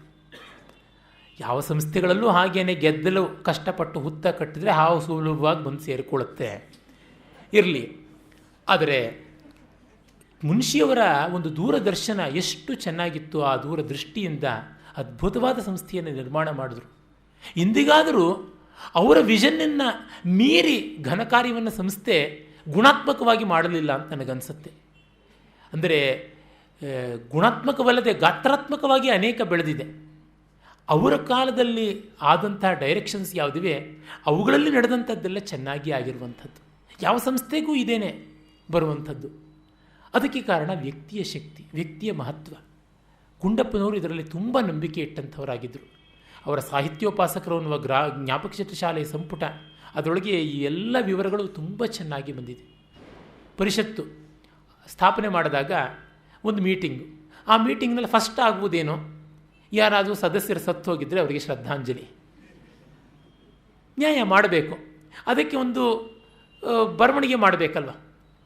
ಶ್ರೀ ಇಂತಿಂಥವರು ಗ ಇವರು ದಿವಂಗತರಾದದ್ದಕ್ಕಾಗಿ ಅಥವಾ ಅವರು ಮೃತಿ ಹೊಂದಿದ್ದಕ್ಕಾಗಿ ನಾವು ವಿಷಾದಿಸುತ್ತೇವೆ ಅಂತ. ಮೃತರಾದುದಕ್ಕಾಗಿ ಬೇಡ, ಸ್ವರ್ಗಸ್ಥರಾದುದಕ್ಕಾಗಿ ಅಂತ ಹಾಕಿ ಅಂತ ಒಬ್ಬರು ತಿದ್ದಾವಣೆ. ಆಯಿತು, ಸ್ವರ್ಗಸ್ಥರಾದುದಕ್ಕಾಗಿ ಇಂದ ವಿಷಾದ ಯಾತಕ್ಕೆ? ಅವ್ರು ಸ್ವರ್ಗಕ್ಕೆ ಹೋದ್ಮೇಲೆ ವಿಷಾದ ಯಾತಕ್ಕೆ? ಸಂತೋಷ ಪಡಬೇಕಲ್ವೇ ಅಂತ ಇನ್ನೊಬ್ಬರು ತಕರಾರು.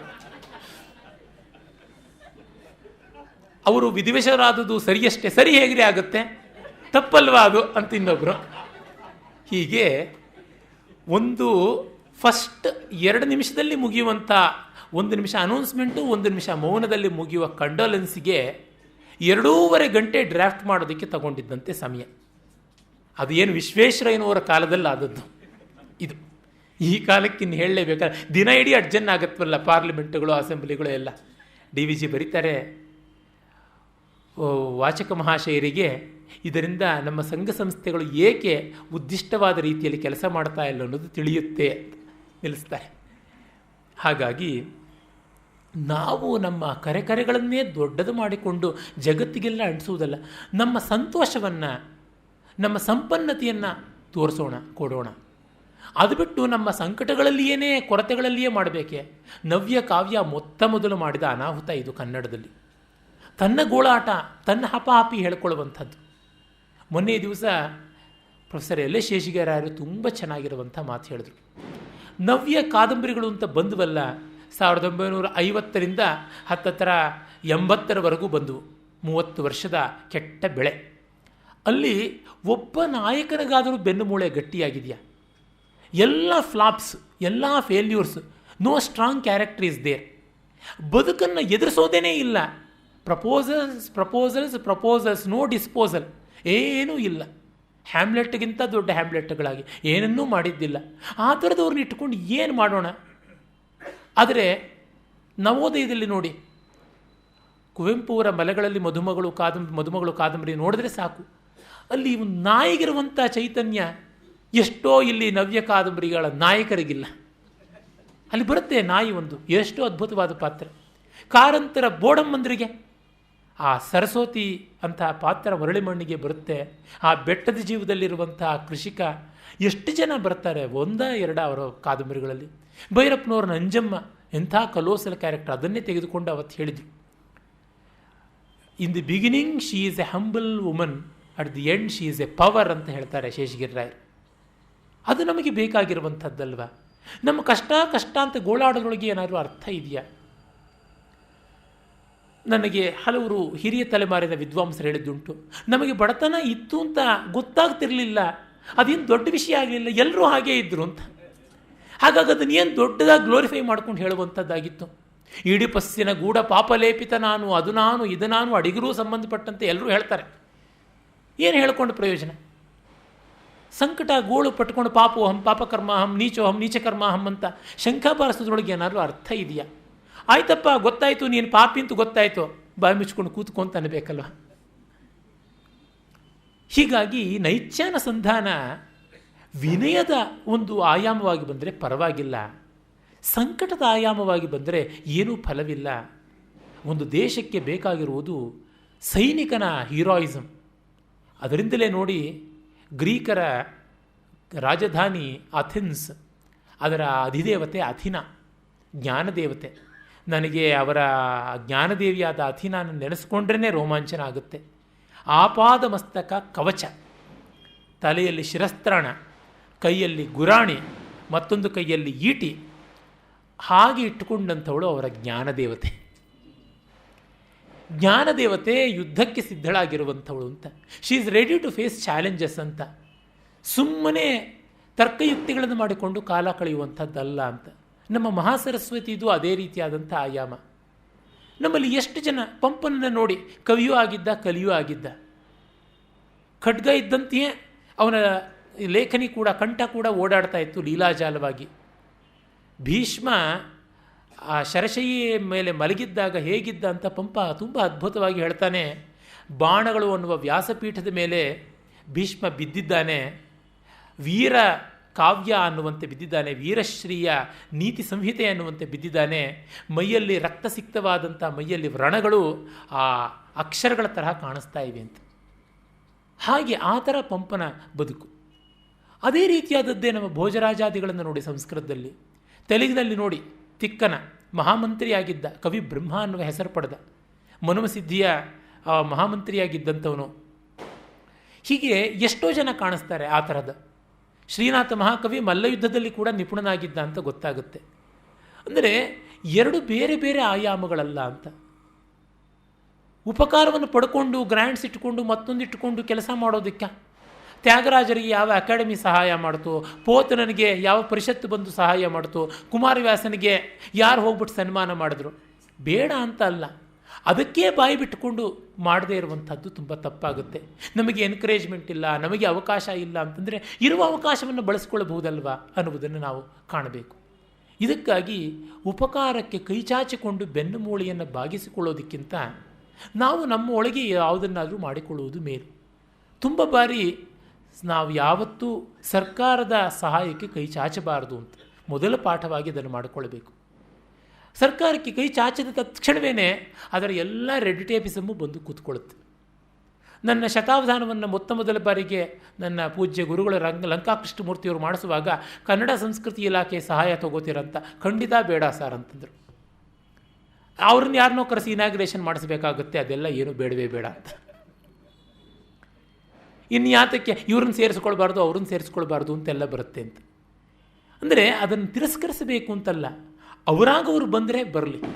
ಡಿ ವಿ ಜಿಯವರಿಗೆ ಕೇಂದ್ರ ಸಾಹಿತ್ಯ ಅಕಾಡೆಮಿ ಬಹುಮಾನ ಕೊಡ್ತು ಜೀವನ ಧರ್ಮಯುಗಕ್ಕೆ. ಸಾಹಿತ್ಯ ಅಕಾಡೆಮಿಯೇ ಇದೇ ಗೋಖಲೆ ಇನ್ಸ್ಟಿಟ್ಯೂಟಿಗೆ ಬಂದು ಅಲ್ಲಿ ಶ್ರೀರಾಮ ಇದ್ದಾನೆ, ಶ್ರೀರಾಮನನ್ನು ಅವರು ಪ್ರೆಸಿಡೆಂಟ್ ಅಂತ ಕರೀತಾ ಇದ್ರು. ಈ ಸಂಸ್ಥೆಗೆ ಪ್ರೆಸಿಡೆಂಟ್ ಇಲ್ಲ, ಮನುಷ್ಯರು ಯಾರೂ ಅಲ್ಲ. ಅಲ್ಲಿ ಮಂದಾಸನದಲ್ಲಿರುವಂಥ ಕಾಂಸ್ಯ ಮೂರ್ತಿ ಶ್ರೀರಾಮನೇ ಪ್ರೆಸಿಡೆಂಟ್. ಆತನ ಸನ್ನಿಧಿಯಲ್ಲಿ ಕೊಟ್ಟಿದ್ದ ಸಂಸ್ಥೆಗೆ ಹಾಗೆ ರವಾನೆ ಮಾಡಿದ್ದು. ಅದು ಬೇಕಾಗಿರುವಂಥದ್ದು. ಅವರಿಗೆ ಮಂಕುತಿಮ್ಮನ ಕಗ್ಗಕ್ಕೆ ಯಾತಕ್ಕೆ ಜ್ಞಾನಪೀಠ ಪ್ರಶಸ್ತಿ ಬರಲಿಲ್ಲ ಅಂತ ಯಾರೋ ಸಂಕಟ ಪಟ್ಟುಕೊಂಡು ಒಂದು ಪತ್ರ ಬರೆದದಕ್ಕೆ ಉತ್ತರ ಕೊಟ್ಟಿದ್ದಾರೆ. ನಮ್ಮ DR ವೆಂಕಟರಮಣನವರ ಕಗ್ಗಕ್ಕೊಂದು ಕೈಪಿಡಿಯ ಅಪೆಂಡಿಕ್ಸ್ ಆಗಿ ಅದು ಪ್ರಿಂಟ್ ಆಗಿದೆ. ಅವರು ಹೇಳ್ತಾರೆ, ಈ ಥರ ಪ್ರಶಸ್ತಿ ಪುರಸ್ಕಾರಗಳನ್ನು ಅಕಾಡೆಮಿ ಕೊಡುವುದೇ ತುಂಬ ದೊಡ್ಡ ತಪ್ಪು ಅಂತ. ಅವರು ಬೇಕಾದರೆ ಲೇಖಕನ ಪುಸ್ತಕ ಅಚ್ಚಾದ ಮೇಲೆ ಅದೊಂದು 200 ಕಾಪಿ ತೆಗೆದುಕೊಂಡು ಹೋಗಿಬಿಟ್ಟಿದ್ರು ಎಲ್ಲ ಸ್ಕೂಲ್ಗಳಿಗೆ ಕೊಡಲಿ ಅಥವಾ ಎಲ್ಲ ವಾಚನಾಲಯಗಳಲ್ಲಿ ಇಡಲಿ. ಆದರೆ ಈ ಥರ ದುಡ್ಡು ಕೊಟ್ಟು ಕಾಸು ಕೊಟ್ಟು ಪ್ರಶಸ್ತಿಗಳನ್ನು ₹1,00,000 ₹1,000 ಅಂತೆಲ್ಲ ಇಡಬಾರದು ಅಂತ ಅವರಂದರು. ಆ ಕಾನ್ಸೆಪ್ಟೇ ಸರಿ ಇಲ್ಲ ಅಂತ ಹೇಳಿಬಿಟ್ಟಿದ್ದೀನಿ. ಎಲ್ಲರಂತೆ ಅವನು ಕೆಲಸ ಮಾಡ್ತಾ ಇದ್ದಾನೆ, ಇವನಿಗೇನು ಹೆಚ್ಚು? ಚರಂಡಿ ಮೋರಿ ಎಲ್ಲ ಬಾಚವ್ರಿಗೆ ಏನಾದ್ರು ಪ್ರಶಸ್ತಿ ಇಟ್ಟಿದ್ದಾರ? ಅವ್ರಿಗೆ ಹಿಡದೇ ಇದ್ದಿದ್ದು ಲೇಖನ ಬರೆಯೋನಿಗೆ ಯಾತಕ್ಕೆ? ಇವನು ಮನಸ್ಸಿನ ಚರಂಡಿನ ಕ್ಲೀನ್ ಮಾಡ್ತಾನೆ ಅಷ್ಟೇ, ಅವರು ಬೀದಿಯ ಚರಂಡಿನ ಕ್ಲೀನ್ ಮಾಡಿದ್ರೆ ಅನ್ನುವಂಥದ್ದು ಡಿ ವಿ ಜಿಯವರ ಭಾವನೆ. ಹೀಗಾಗಿ ಬೆನ್ನು ಮೂಳೆಯನ್ನು ಬಾಗಿಸುವಂಥ ಉಪಕಾರಕ್ಕೆ ಅರ್ಥ ಇಲ್ಲ. ಮಲವಿರದ ಮೈಯಿರದು, ಕೊಳೆಯಿರದ ಮನವಿರದು, ಗಳಿಗೆ ಗಳಿಗೆಯ ಬೆವರೆ ಬಾಳಿಕೆಯ ಕುರುಹು, ಕೊಳೆವುದಚ್ಚರಿಯಲ್ಲ ಕೊಳೆಯದಿಹುದಚ್ಚರಿಯೋ ಜಳಕವಾಗಿಸು ಬಾಳ್ಗೆ ಮರುಳ ಮುನಿಯ. ಇದು ತುಂಬ ಚೆನ್ನಾಗಿರುವಂಥ ಮೌಲ್ಯ. ನಮ್ಮಲ್ಲಿ ಎಲ್ಲವನ್ನ ಸೆಟ್ಲ್ ಮಾಡಿ ಕೂಡಿಸಬೇಕು ಅಂತ ತುಂಬ ಜನರಿಗೆ ಅಪೇಕ್ಷೆ. ನನಗೂ ಒಂದು ಕಾಲದಲ್ಲಿ ಹಾಗೇ ಇತ್ತು. ಆಮೇಲೆ ಗೊತ್ತಾಯಿತು, ಒನ್ಸ್ ಫಾರ್ ಆಲ್ ಸೆಟ್ಲ್ ಮಾಡೋದಕ್ಕೆ ಸಾವಿಗೆ ಮಾತ್ರ ಸಾಧ್ಯ, ಪ್ರಳಯಕ್ಕೆ ಮಾತ್ರ ಸಾಧ್ಯ, ಇನ್ಯಾವುದಕ್ಕೂ ಅಲ್ಲ ಅಂತ. ಮಲವಿರದ ಮೈಯಿರದು, ಲಾರ್ಜ್ ಇಂಟೆಸ್ಟೈನ್ ಆಮಾಶಯ, ದೊಡ್ಡ ಕರಳು ಇಲ್ಲದೆ ಇರುವಂತಹ ಹೊಟ್ಟೆ ಯಾವುದು, ಮನುಷ್ಯ ಯಾರು? ಅದನ್ನು ಕತ್ತರಿಸಬೇಕು ಅಂದರೆ ಅದಕ್ಕೆ ಕ್ಯಾನ್ಸರ್ ಬಂದಿರಬೇಕಷ್ಟೆ. ಕೊಳೆ ಇರದ ಮನವಿರದು, ಹಾಗೆ ಕೊಳೆ ಇಲ್ಲದ ಮನಸ್ಸಿಲ್ಲ. ಅವ್ರು ನೋಡಿ ಸಣ್ಣದಾಗಿ ನಡ್ಕೊಂಡ್ರು, ಇವ್ರು ನೋಡಿ ಸಣ್ಣದಾಗಿ ನಡ್ಕೊಂಡ್ರು ಅಂತ ಅದನ್ನು ಸರ್ಚ್ ಮಾಡೋದಕ್ಕೇ ನಮ್ಮ ಪತ್ರಿಕೆಗಳಾಗ್ಬಿಡುತ್ತವೆ. ಅದು ಯಾತಕ್ಕೆ? ಮನುಷ್ಯ ಅಂದಮೇಲೆ ದೌರ್ಬಲ್ಯಗಳು ಇದ್ದದ್ದೇ ಅಲ್ವಾ? ಅದನ್ನು ದುರ್ಬೀನ್ ತಗೊಂಡು ಹಾಕಬೇಕಾ? ಇಲ್ಲವಲ್ಲ. ತಿರುಕೋಡಿ ಕಾವಲ್ ಕೃಷ್ಣಯ್ಯರವರ ಕಚೇರಿಯದೊಂದು ಉದಾಹರಣೆ ಹಿಂದೆನೂ ಇಲ್ಲಿ ಹೇಳಿದ್ದೆ ಅನಿಸುತ್ತೆ. ಅವರು ಒಂದು ತಂತಿಯಲ್ಲಿಯೇ ಎಲ್ಲ ಸ್ವರಗಳನ್ನು ನುಡಿಸಬಲ್ಲಂಥವರಾಗಿದ್ದರು. ಅವರ ವಯಲಿನ್ ಕಚೇರಿಯಲ್ಲಿ ಒಮ್ಮೆ ಒಂದು ಅಪಸ್ವರ ಬಂತಂತೆ. ಒಬ್ಬ ಶಾಬಾಸ್ ಅಂದಂತೆ, ತಂಬಿ ಉನಕ್ಕೆ ವೇಣುವಾಂದದ್ದು ಅದು ಬಂದದ್ದೇ, ಇನ್ನೆಪ್ಪೋ ಕಳಂಬು ಅಂತಂದ್ರಂತೆ. ನಿನಗೆ ಬೇಕಾಗಿದ್ದು ಬಂತು ಅಪಸ್ವರ, ಇನ್ನು ಎದ್ದು ಹೋಗು ಅಂತ. ಹಾಗೆ ಅದಕ್ಕಾಗಿಯೇ ಕಾದಿರುವಂಥವ್ರು ಇರ್ತಾರೆ. ಆ ಮಿಸ್ ಮೇಯೋ ಅಂತ ಒಬ್ಬಾಕೆ ಮದರ್ ಇಂಡಿಯಾ ಅಂತ ಪುಸ್ತಕ ಬರೆದಾಗ ಅಲ್ಲಿ ಭಾರತದ ಕೊಚ್ಚೆಯನ್ನೇ ವರ್ಣಿಸಿದ್ದಕ್ಕೆ ಮಹಾತ್ಮ ಗಾಂಧಿ ಹೇಳಿದ್ರಂತೆ, ತುಂಬ ಒಳ್ಳೆಯದು ಡ್ರೈನೇಜ್ ಸರ್ವೇಯರ್ಸ್ ರಿಪೋರ್ಟ್ ಅದು ಅಂತ. ಚರಂಡಿ ಬಿಟ್ಟು ಏನೋ ನೋಡೋಕ್ಕೆ ಸಾಧ್ಯ ಇಲ್ಲ. ಹಾಗೆ ಕೊಳೆ ಇರದ ಮನವಿರದು, ಗಳಿಗೆ ಗಳಿಗೆಯ ಬೆವರೆ ಬಾಳಿಕೆಯ ಕುರುಹು. ಬೆವರುವುದು ಮನುಷ್ಯತ್ವದ ಲಕ್ಷಣ ಅಂತ. ಈ ಒಂದು ಸಾಲು ಎಷ್ಟು ಧ್ವನಿಪೂರ್ಣವಾದದ್ದು ಅಂದರೆ, ಬೆವರದೇ ಇದ್ದವರು ಹೆಣವಾಗಿರಬೇಕು, ಇಲ್ಲ ದೇವತೆಗಳಾಗಿರಬೇಕು. ದೇವತೆಗಳಿಗೆ ಇಲ್ಲಿ ಯಾವ ಕೆಲಸವೂ ಇಲ್ಲ, ಹೆಣ ಇಲ್ಲಿದ್ದರೆ ನಾತ. ಅದಕ್ಕೆ ಬೆವರಿನ ನಾತ ಇಲ್ಲದೆ ಇದ್ದರೂ ಶರೀರವೇ ನಾತ ಬರುತ್ತೆ ಸ್ವಲ್ಪ ಹೊತ್ತಾದ ಮೇಲೆ. ದೇವತೆಗಳು ಇಲ್ಲಿರುವ ಹಾಗಿಲ್ಲ, ಇಲ್ಲಿರೋಲ್ಲ. ಹೆಣಗಳು ಇಲ್ಲಿರುವ ಹಾಗಿಲ್ಲ. ಇನ್ನು ಯಾರಿರಬೇಕು? ಮನುಷ್ಯರೇ ಇರಬೇಕು. ಮತ್ತು ಮನುಷ್ಯರಿಗೆ ಬೆವರುವುದು ಯಾವಾಗ? ದುಡಿದಾಗ ಮಾತ್ರ. ದುಡಿಮೆ ಇದ್ದಾಗ ಬೆವರು, ಬೆವರಿದ್ದಾಗ ಬಾಳು ಅಂತ. ಗಳಿಗೆ ಗಳಿಗೆಯ ಬೆವರೆ ಬಾಳಿಕೆಯ ಕುರುಹು. ಒಂದು ಯಂತ್ರ ಸವಿತಾ ಇದ್ದರೆ ಅದು ಕೆಲಸ ಮಾಡ್ತಾ ಇದೆ ಅಂತ ಅರ್ಥ. ಅದಕ್ಕೆ ಲೂಬ್ರಿಕೇಷನ್ ಎಲ್ಲ ಮಾಡಿದ್ದು ಅದು ಚೆನ್ನಾಗಿ ಧೂಳಂಟಿಕೊಳ್ಳದೆ ಇರಬೇಕು ಅಂತಂದರೆ ಓಡಾಡ್ತಾ ಇದ್ದಾಗ. ಇವು ಹೇಳುವುದೇ ಉಂಟಲ್ಲ, ಓದು ಯಾವಾಗ ನಿಂತೋಗುತ್ತೆ ತಿಳಿದದ್ದು ಮರುಕಳಿಸಿಕೊಳ್ಳದೇ ಇದ್ದರೆ, ಕುದುರೆಗಳು ಯಾವಾಗ ಕೆಟ್ಟೋಗುತ್ತವೆ ಅವುಗಳನ್ನು ಸಂಚಾರ ಮಾಡಿಸದೇ ಇದ್ದರೆ, ಎಲೆಗಳು ಯಾವಾಗ ಕೊಳೆಯುತ್ತವೆ ತಿರುವು ಹಾಕದೇ ಇದ್ದರೆ, ಎಲ್ಲ ಅಷ್ಟೇ. ಅನಭ್ಯಾಸೇ ವಿಷಂ ಶಾಸ್ತ್ರಂ, ಅಜೀರ್ಣೇ ಭೋಜನಂ ವಿಷಂ. ಅದರಿಂದ ಕೊಳೆಯುವುದಚ್ಚರಿಯಲ್ಲ, ಕೊಳೆಯುವುದು ಅಚ್ಚರಿ ಅಲ್ಲ, ಆದರೆ ಕೊಳೆಯದಿಹುದಚ್ಚರಿಯು. ಕೊಳೆಯದೇ ಇದ್ದರೆ ಮಾತ್ರ ಆಶ್ಚರ್ಯ. ಅವನು ದೇವನೋ ಅಥವಾ ದಿವಂಗತನೋ ಅಂತ ಯೋಚನೆ ಮಾಡಬೇಕು ನಾವು. ಅದರಿಂದ ಏನು ಮಾಡಬೇಕು? ಜಳಕವಾಗಿಸು ಬಾಳ್ಗೆ. ಗುಂಡಪ್ಪನವರ ಈ ಕಗ್ಗಗಳ 4ನೆಯ ಸಾಲಂತೂ ಅದ್ಭುತ. ತುರಿಯ ದರ್ಶನವೇ ಅದು. 4ಕ್ಕೆ ಸಂಸ್ಕೃತದಲ್ಲಿ 4th ಅನ್ನೋದಕ್ಕೆ ತುರಿಯ ಅಂತಾರೆ. ಇದು ತುರಿಯವಾದ ಆಯಾಮವೇ ಹೌದು. A greater vision, all together unimaginable. ಬಾಳಿಗೆ ಸ್ನಾನ ಮಾಡಿಸ್ತಾ ಇರಬೇಕು ಅಂತ ಅಂದರೆ ನಿರಂತರವಾಗಿ ಪ್ರಕ್ಷಾಲನ ಕ್ರಿಯೆ ನಡೀತಾ ಇರಬೇಕಾಗತ್ತೆ. ಲಿವಿಂಗ್ ಕಲ್ಚರಲ್ಲಿ ಬರ್ತಾ ಇರುತ್ತೆ, ಹೋಗ್ತಾ ಇರುತ್ತೆ. ಎಷ್ಟು ಬಾರಿ ರಾಮಾಯಣ ಹೇಳೋದು ಅಂತ ಅನ್ನುವ ಹಾಗಿಲ್ಲ, ಹೇಳ್ತಲೇ ಇರಬೇಕಾಗತ್ತೆ. ಪ್ರತಿಯೊಂದು ಬಾರಿಯೂ ಹೊಸ ಹೊಸ ಜನ ಬರ್ತಾ ಇರ್ತಾರೆ, ಅವ್ರಿಗೆ ಹೇಳ್ತಾ ಇರಬೇಕು, ಮಾಡ್ತಾ ಇರಬೇಕು. ಅದಕ್ಕಾಗಿ ಸಾಯ್ತಾ ಇರೋದಕ್ಕೆ ಯಾರೂ ಸಂಕಟ ಪಡುವಂತೆ ಇಲ್ಲ. ಇಟ್ಸ್ ಅನ್ ಆನ್ಗೋಯಿಂಗ್ ಪ್ರೋಸೆಸ್, ನಿಲ್ಲದೆ ನಡೀತಾ ಇರುವಂಥದ್ದು ಅಂತ. ರಾಮಚಂದ್ರನ ಚರಿತೆ ಲೋಕಧರ್ಮಾದರ್ಶ, ಶ್ಯಾಮಸುಂದರ ಚರಿತೆ ವಿಷಮ ಸಮಯ ನಯ, ಸೋಮೇಶ್ವರನ ರೂಪ ನಿರ್ದ್ವಂದ್ವ ಶಾಂತಿಮಯ, ಈ ಮೂವರನ್ನು ಭಜಿಸೋ ಮರುಳ ಮುನಿಯ. ಇದು ತುಂಬ ಸೊಗಸಾದ ಪದ್ಯ. ಇದಕ್ಕಾಗಿ ಒಂದು ದಿನವೆಲ್ಲ ವ್ಯಾಖ್ಯಾನ ಮಾಡಬಹುದು. ನಿನ್ನೆಯಷ್ಟೇ ನಮ್ಮ ಯುವ ಮಿತ್ರ ಒಬ್ಬರಿಗೆ ಮಾತಾಡ್ತಾ ಹೇಳ್ತಾ ಇದ್ದೆ, ನನ್ನ ಒಂದು ಆಸೆ ನೆರವೇರಬೇಕಾದ ಆಸೆ ಅಂತ ಅಂದುಕೊಂಡಿದ್ದೀನಿ. ರಾಮ ಕೃಷ್ಣ ಶಿವ ಅಥವಾ ಶಿವ ರಾಮ ಕೃಷ್ಣ. ತಮಿಳುನಾಡಲ್ಲಿ ಒಂದು ಒಳ್ಳೆಯ ಸಂಪ್ರದಾಯ ಇದೆ, ಶಿವರಾಮಕೃಷ್ಣನ್ ಅಂತ ಹೆಸರಿಟ್ಕೋತಾರೆ. ಈ 3 ತತ್ವಗಳು ನಮಗೆ ತುಂಬ ಬೇಕಾಗಿರುವಂಥವು. ಈ 3 ದೇವತಾ ಸ್ವರೂಪಗಳಲ್ಲಿ ನಮ್ಮ ಬಾಳಿನ ಮೌಲ್ಯಗಳೆಲ್ಲ ಹರಳುಗಟ್ಟಿವೆ. ಯಾರಾದರೂ ಮಹಿಳಾವಾದಿಗಳು ಪ್ರಶ್ನೆ ಎತ್ತಬಹುದು, ಇಲ್ಲಿ ವಿಮೆನ್ ಪ್ರಾಮಿನೆನ್ಸೇ ಇಲ್ಲ, ಪ್ರಾತಿನಿಧ್ಯವೇ ಕೊಟ್ಟಿಲ್ಲವಲ್ಲ ಅಂತ. ಶಿವನಲ್ಲಿಯೇ ಅಡಗಿದ್ದಾಳೆ ದೇವಿ, ರಾಮನಲ್ಲೇ ಅಡಗಿದ್ದಾಳೆ ಸೀತೆ, ಕೃಷ್ಣನಲ್ಲೇ ಅಡಗಿದ್ದಾಳೆ ರಾಧೆ, ರುಕ್ಮಿಣಿ, ಸತ್ಯಭಾಮೆ ಎಲ್ಲ. ರಾಧೆಯ ಕಾನ್ಸೆಪ್ಟನ್ನು ಚರ್ಚೆ ಮಾಡದೆ ಕೃಷ್ಣನ ಕಾನ್ಸೆಪ್ಟ್ ಪೂರ್ತಿ ಆಗೋಲ್ಲ. ಪಾರ್ವತಿಯನ್ನು ಕುರಿತು ಯೋಚನೆ ಮಾಡದೆ ಶಿವ ಇಲ್ಲ. ಹಾಗೆ ಸೀತೆಯನ್ನು ನುಡಿದ ಏತರ ಸೀತಾರಾಮಂ ಮುದ್ದಣನ ಮಾತು. ಅದರಿಂದ ಇವರು ಇದ್ದೇ ಇದ್ದಾರೆ ಅಂತ ಅದು ಅಂಡರ್ಸ್ಟುಡ್. ಶಿವಶಕ್ತ್ಯಾಯುಕ್ತೋ ಇದು ಭವತಿ ಶಕ್ತ ಪ್ರಭವಿತುಂ ನಚೇದೇವಂ ದೇವೋ ನಖಲು ಕುಶಲಸ್ಪಂದಿತುಮಪಿ ಅತಸ್ತ್ವಾಂ ಆರಾಧ್ಯಾಂ ಹರಿಹರ ವಿರಿಂಚಾದಿಭಿರಪಿ ಪ್ರಣಂತುಂ ಸ್ತೋತುಂ ವಾ ಕಥಮಕೃತ ಪುಣ್ಯ ಪ್ರಭವತಿ. ಶಕ್ತಿ ಇಲ್ಲದೆ ಶಿವನಿಗೆ ಮಿಸುಕಾಡುವುದಕ್ಕೂ ಆಗೋದಿಲ್ಲ. ಹಾಗಾಗಿ ಅಧ್ಯಾತ್ಮದ ದೃಷ್ಟಿಯಿಂದ ಅತ್ಯಂತ ಪರ್ಸನಲ್ ಆಗಿ ಕಂಡಾಗ ಶಿವ, ಫ್ಯಾಮಿಲಿ ದೃಷ್ಟಿಯಿಂದ ಕೌಟುಂಬಿಕವಾಗಿ ಕಂಡಾಗ ರಾಮ, ಸಮಾಜದ ದೃಷ್ಟಿಯಿಂದ ಕಂಡಾಗ ಕೃಷ್ಣ. ಈ 3 ಸ್ತರಗಳು ಉಂಟು. ಈ ಮೂವರನ್ನು ಭಜಿಸಬೇಕು. ಅದನ್ನು ಅವರು ಹೇಳ್ತಾರೆ. ರಾಮಚಂದ್ರನ ಚರಿತೆ ಲೋಕ ಧರ್ಮಾದರ್ಶ, ಲೋಕದ ಕುಟುಂಬದ ಜನಜೀವನದ ವ್ಯವಸ್ಥೆ ಹೇಗಿದೆ ಅಂತ ಅದನ್ನು ನೋಡ್ಕೊಳ್ಬೇಕು. ಶ್ಯಾಮಸುಂದರ ಚರಿತೆ ವಿಷಮ ಸಮಯನಯ, ಬಹಳ ಆಕ್ವರ್ಡ್ ಸಿಚುಯೇಷನ್ಸ್, ಆಡ್ ಸಿಚುಯೇಷನ್ಸ್ ಬಂದಾಗ, ವಿಷಮ ಪರೀಕ್ಷೆಗಳು ಬಂದಾಗ ಹೇಗೆ ಅದು ಕೃಷ್ಣನ ಬದುಕಿನಲ್ಲಿ ಬಂದದ್ದು. DVG ಅವರ ಮಾತಲ್ಲೇ ಹೇಳೋದಿದ್ರೆ, ಶ್ರೀರಾಮನಿಗೆ ಶೃಂಗಾರ ವಿಯೋಗ ರೂಪದಿಂದ ಕಾಡಿದರೆ ಕೃಷ್ಣನಿಗೆ ಶೃಂಗಾರವು ಅತಿಯೋಗ ರೂಪದಿಂದ ಕಾಡಿತು ಅಂತ. ಇದ್ದ ಹೆಂಡತಿಯನ್ನು ಬಿಡುವುದು ರಾಮನದಾದರೆ 16,000 ಜನರನ್ನು ಕಟ್ಟಿಕೊಳ್ಳುವಂಥದ್ದು ಕೃಷ್ಣನಿಗೆ, ಅದು ಚಾಲೆಂಜು. ಸೋಮೇಶ್ವರನ ರೂಪ ನಿರ್ದ್ವಂದ್ವ ಶಾಂತಿಮಯ, ಈ ಮೂವರನ್ನು ಭಜಿಸೋ ಮರುಳ ಮುನಿಯ ಅಂತ. ಇದು ಆಗಬೇಕಾದದ್ದು. ಇದನ್ನೇ ವ್ಯಾಸ, ವಾಲ್ಮೀಕಿ, ಕಾಳಿದಾಸರು ಕ್ರಮವಾಗಿ ಕೃಷ್ಣ, ರಾಮ, ಶಿವರಲ್ಲಿ ತೋರ್ಪಡಿಸಿದ್ದಾರೆ. ಅದರಿಂದಲೇ ಆ ಮೂವರನ್ನು ನಾನು ಋಷಿಕವಿಗಳು ಅಂತ ಗೌರವಿಸ್ತೀನಿ. ಮುಂದೆ ಹೇಳ್ತಾರೆ, ಪ್ರೀತಿಸಲು ಬಿಡುವಿಲ್ಲ, ನೀತಿ ಕಥೆ ಬೇಕಿಲ್ಲ, ಮಾತಂಗಡಿಯ ಕೊಳ್ಳು ಕೊಡು ಬಿಡುಗಳಂತೆ, ಯಾತ ನಿರ್ಯಾತಂಗಳೇ ದೊಡ್ಡ ಬದುಕಂತೆ, ಆತುರವೋ ಜನಕ್ಕಿಂದು ಮರುಳ ಮುನಿಯ. ಬದುಕಿದ್ದೇ ಒಂದು ಅಚೀವ್ಮೆಂಟ್. ನನ್ನ ಸ್ನೇಹಿತ ಒಬ್ಬ ಬಹಳ ಚೆನ್ನಾಗಿ ಹೇಳಿದ್ದ, ತುಂಬ ಹಿಂದೆ ಜನತಾ ಸರ್ಕಾರ ಬಹಳ ಹಿಂದೆ 77ರಲ್ಲಿ ಬಂದದ್ದು, 79ರಲ್ಲಿ ಬಿದ್ದೋಯ್ತು. ಆಗ ಎಷ್ಟೆಷ್ಟೋ ಪಾರ್ಟಿಗಳನ್ನೆಲ್ಲ ಸೇರಿಸಿಕೊಂಡು ಒಂದು ಸಿಂಬಲಲ್ಲಿ ಬಂದಿದ್ದು, ಏರಿಗಳಿದ್ರೆ ಎಮ್ಮೆ ನೀರುಗಳಿತು ಅಂತ.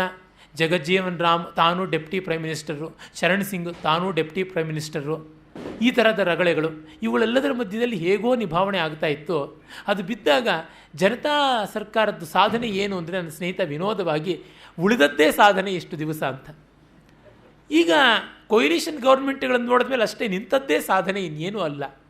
ಏನು ಮಾಡಿದ್ರಿ, ಹೇಗೆ ಬದುಕಿದ್ದೀರಿ, ಊಟ ಮಾಡಿಕೊಂಡು ದಿವಸ ಬದುಕಿದ್ದೀವಿ, ಅದೇ ಅಷ್ಟೇ, ಇನ್ನೇನೂ ಅಲ್ಲ ಅಂತ. ಒಂದು ವಿಡಂಬನೆಯ ಮಾತು ಉಂಟು, ವಿಪ್ರಾಸ್ಮಿನ್ ನಗರೆ ಮಹಾನ್ ಕಥಯಕಃ ಅಪ್ಪ ಬ್ರಾಹ್ಮಣ, ಈ ಊರಿನಲ್ಲಿ ಯಾರು ಎತ್ತರದವರು, ಎತ್ತರದ ವ್ಯಕ್ತಿಗಳು ಯಾರು? ತಾಲದ್ರುಮಾಣಾಂ ಗಣಃ, ತಾಳೆ ಮರಗಳು. ಕೋದಾತ, ಯಾರು ದಾನಿಗಳು? ರಜಕೋ ದದಾತಿ ವಸನಂ ಪ್ರಾತರ್ಗೃಹಿತ್ವಾ ನಿಶಿ, ಪ್ರತಿಯೊಬ್ಬರ ಮನೆಗೂ ಅಗಸ್ರವನು ಬಟ್ಟೆ ತಗೊಂಡೋಗಿ ಸಂಜೆ ಆದಮೇಲೆ ಮಡಿ ಮಾಡಿ ಕೊಡ್ತಾನೆ, ಅವನೇ ಕೊಡುವವನು, ಇನ್ಯಾರು ಕೊಡುವವರಿಲ್ಲ ಇಲ್ಲಿ, ಕೊಡುಗೈಯವರು ಇವನೇ. ಕಶ್ಯಕ್ತಃ, ಯಾರು ಕೇಪಬಲ್? ಪರದಾರ ವಿತ್ತಹರಣೆ ಸರ್ವೋಪಿ ಶಕ್ತೋ ಜನಃ, ಬೇರೆಯವರ ಹೆಣ್ಣು ಹೊನ್ನುಗಳನ್ನು ಅಪಹರಿಸೋದ್ರೊಳಗೆ ಎಲ್ಲರೂ ಕೇಪಬಲ್ಲೇ ಆಗಿದ್ದಾರೆ. ಕಸ್ಮಾತ್ ಜೀವಸಿ ಹೇಸಖೇ, ಹೇಗಪ್ಪ ಬದುಕಿದ್ದೀಯಾ? ವಿಷಕ್ರಿಮಿನ್ಯಾಯೇನ ಜೀವಾಮ್ಯಂ, ಚರಂಡಿಯಲ್ಲಿ ಹುಳುಗಳು ಬದುಕಿರ್ತವಲ್ಲ ಹಾಗೆ ನಾವು ಬದುಕಿದ್ದೀವಿ ಅಂತ. ಈ ತರಹ ಬದುಕಿರುವುದೇ ಒಂದು ಸಾಧನೆ ಅಂತಾದರೆ, ಬದುಕಿನಿಂದ ಒಂದು ಸಾಧನೆ ಆಗಬೇಕು, ಬದುಕೇ ಸಾಧನೆ ಆಗಿಬಿಟ್ರೆ ತುಂಬ ಕಷ್ಟ. ಸಾಧನೆಯೇ ಬದುಕಾದರೆ ಚೆಂದ, ಆದರೆ ಬದುಕೇ ಸಾಧನೆ ಆಗಿಬಿಟ್ರೆ ಅದಕ್ಕಿಂತ ದೊಡ್ಡ ದುರ್ವಿಪಾಕ ಯಾವುದು? ಅದನ್ನು ಅವರು ಹೇಳ್ತಾ ಇದ್ದಾರೆ. ಪ್ರೀತಿಸೋದಕ್ಕೆ ಬಿಡುವಿಲ್ಲ, ನೀತಿಕಥೆ ಬೇಕಿಲ್ಲ, ಮಾತಂಗಡಿಯ ಕೊಳ್ಳು ಕೊಡು ಬಿಡುಗಳಂತೆ.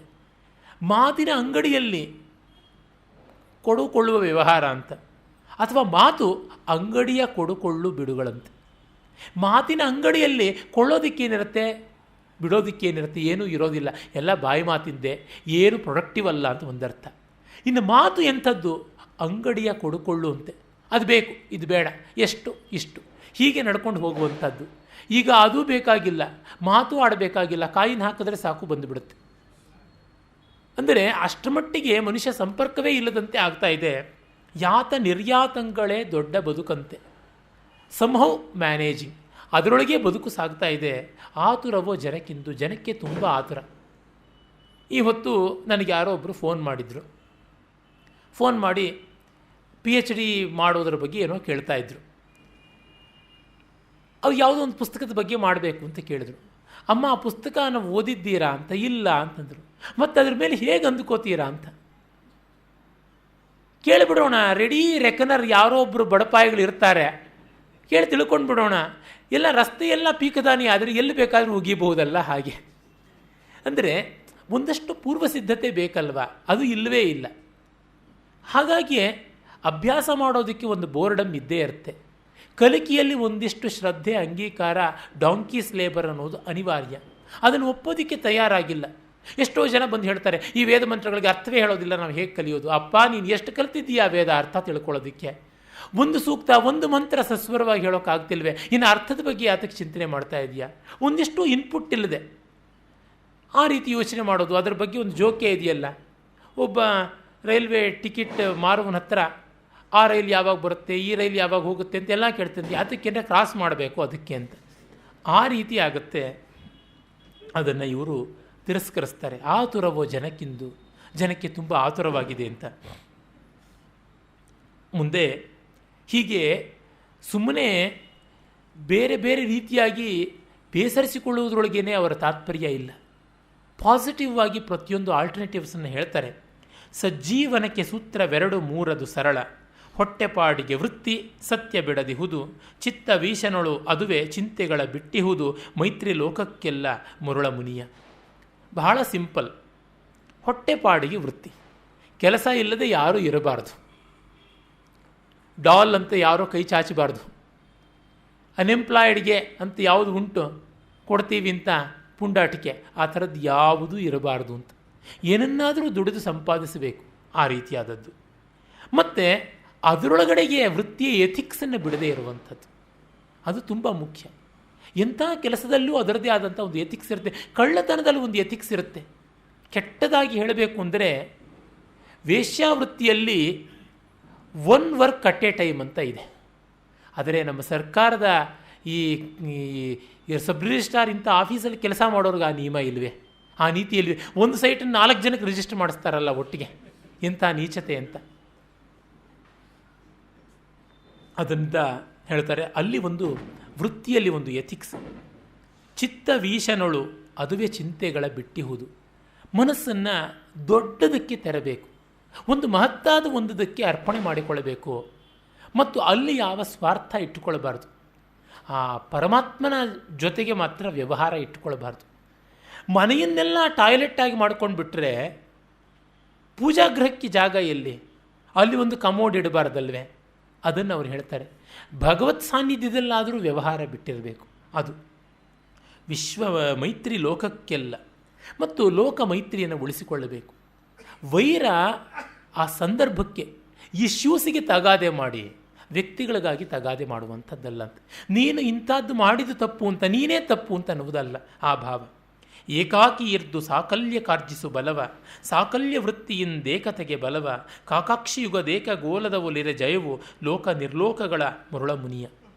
ಕಾಕಾಕ್ಷಿ ಗೋಲಕ ನ್ಯಾಯ ಅಂತ ಒಂದು ನ್ಯಾಯ ಉಂಟು ಸಂಸ್ಕೃತದಲ್ಲಿ, ಅದು ಇಲ್ಲಿ ತೆಗೆದುಕೊಂಡಿದ್ದಾರೆ.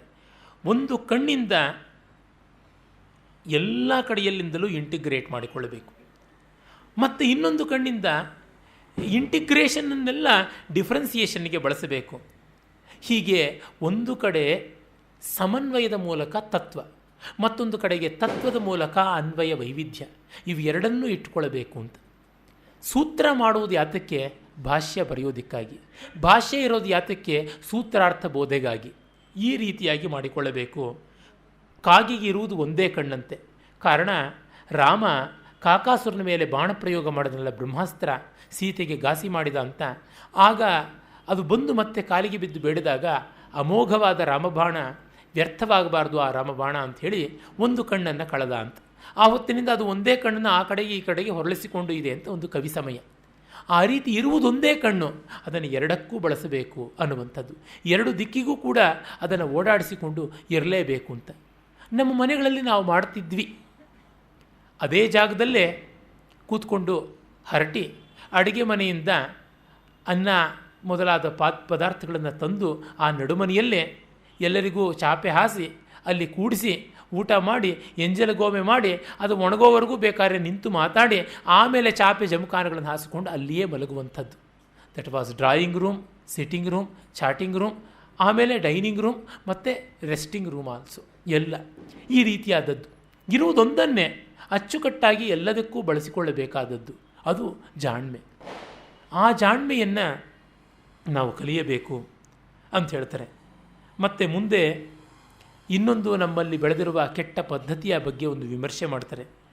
ಸತ್ತವರ ಯಶವೊಂದು ಶವಭಾರ ಲೋಕಕ್ಕೆ, ಒತ್ತು ತಿರಲದು ಮೇಲೆ ಯುವಕ ಗತಿಯಂತೂ, ಉತ್ತು ನೆಲದಲ್ಲಿ ಬೆಳೆಸು ಹಳೆ ಜಸವನದು ಬೆಳೆದು ಮತ್ತೆ ಹೊಸ ಪೈರಕ್ಕೆ ಮರುಳ ಮುನಿಯ. ಎಷ್ಟು ಸೊಗಸಾದದ್ದು! ಯಾರನ್ನು ಕೇಳಿ ನಮ್ಮ ಕಾಲದಲ್ಲಿ ಅಂಥವರಿದ್ದರು, ಅಂಥವ್ರು ಆಗೋದ್ರು, ಈಗ ಯಾರೂ ಇಲ್ಲ ಅಂತ. ಆ ಗೋಳಾಟಕ್ಕ ಇರೋದು past is not for lamenting, for getting inspiration ಅಲ್ವೇ ಅದು ಇರುವಂಥದ್ದು. ಅದನ್ನು ಅವ್ರು ಹೇಳ್ತಾರೆ. ಸತ್ತವರ ಯಶಸ್ಸು ಕೀರ್ತಿ ಲೋಕಕ್ಕೆ ಒಂದು ಹೆಣಭಾರ. ಅದು ತೆಲುಗಿನಲ್ಲಿ ಒಂದು ಗಾದೆ ಇದೆ. ಮಾ ತಾತలందరూ ನೇತಿನೇತ್ರಾಗ್ಯಾರು, మా నోళ్ళు విప్పి చూడండి ఇంకా వాసన వస్తుంది ಅಂತ. ನಮ್ಮ ತಾತ ಮುತ್ತಾತಂದರೆಲ್ಲ ತುಪ್ಪಾನೇ ಕುಡಿದಿದ್ದು, ನಮ್ಮ ಬಾಯಿ ಬಿಟ್ಟು ನೋಡಿ ತೋರಿಸ್ತೀವಿ, ಅದೇ ವಾಸನೆ ಬರ್ತಾ ಇದೆ ಅಂತ. ಆಯ್ತಪ್ಪ, ನಿಮ್ಮ ತಾತ ತುಪ್ಪ ಕುಡ್ದ, ನಿನಗೆ ನೀರು ಇಲ್ವಲ್ಲ ಕುಡಿಯೋದಕ್ಕೆ, ಅದಕ್ಕೇನು ಮಾಡೋಣ ಅಂತ. ಇಲ್ಲಿ ತುಂಬ ಜನ ಹಾಗೆ ಹೇಳ್ತಾರೆ, ಅಂಥವ್ರು ಅದೆಲ್ಲ ಮಾಡಿಬಿಟ್ರು, ಇಂಥವ್ರು ಇದೆಲ್ಲ ಮಾಡಿಬಿಟ್ರು ಅಂತ.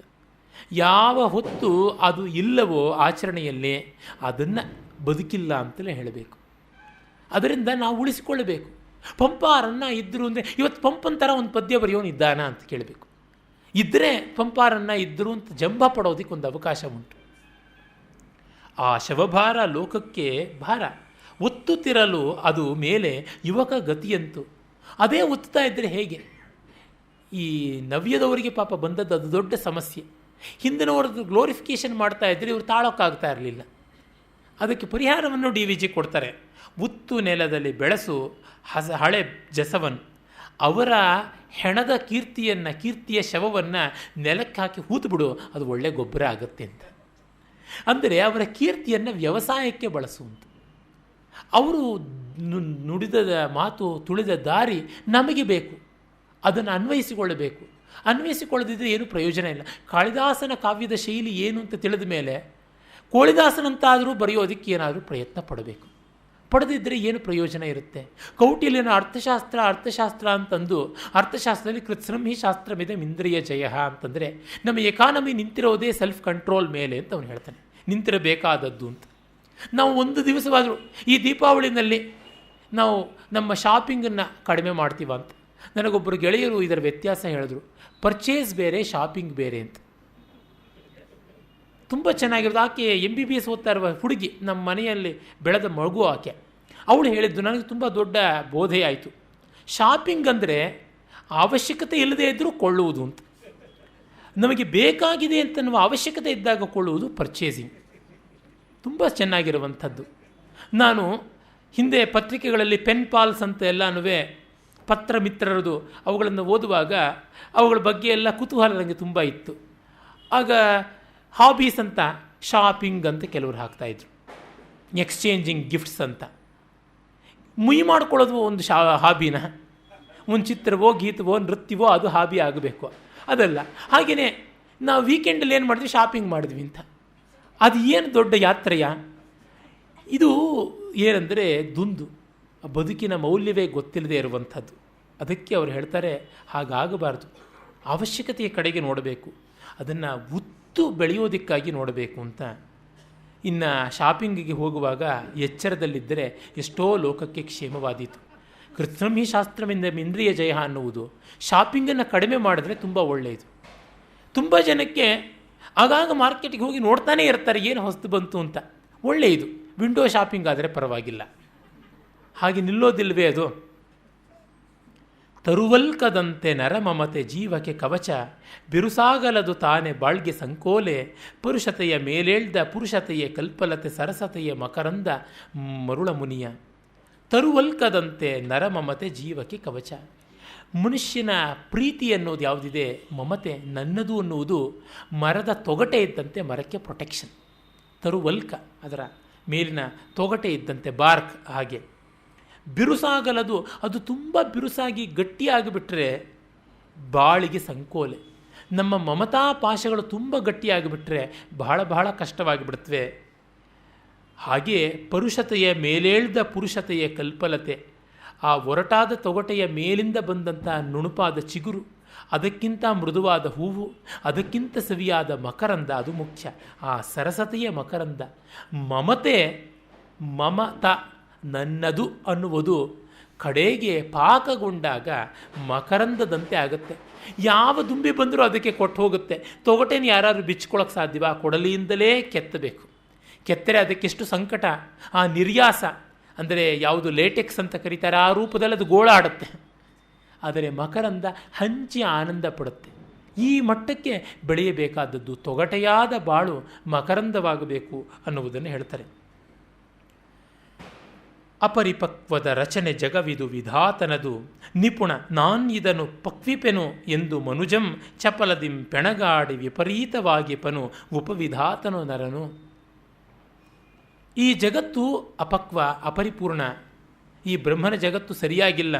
ನಾನು ನಿಪುಣನಾಗಿ ಇದನ್ನು ಪಕ್ವ ಮಾಡ್ತೀನಿ ಅಂತ ಮನುಷ್ಯ ಹೋಗಿ ತನ್ನ ಚಾಪಲ್ಯದಿಂದ ವಿಪರೀತವಾಗಿಸ್ತಾ ಇದ್ದಾನೆ ಅಂತ.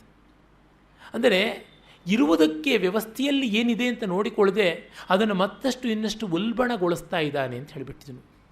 ನಮ್ಮಲ್ಲಿ ಎಷ್ಟೆಷ್ಟೋ ಅಭಿವೃದ್ಧಿಗಳ ಹೆಸರಿನಲ್ಲಿ ಆಗಿರುವ ಅನಾಹುತಗಳೆಲ್ಲ ಇದೇ ದಾರಿಯದು ಅಲ್ವಾ?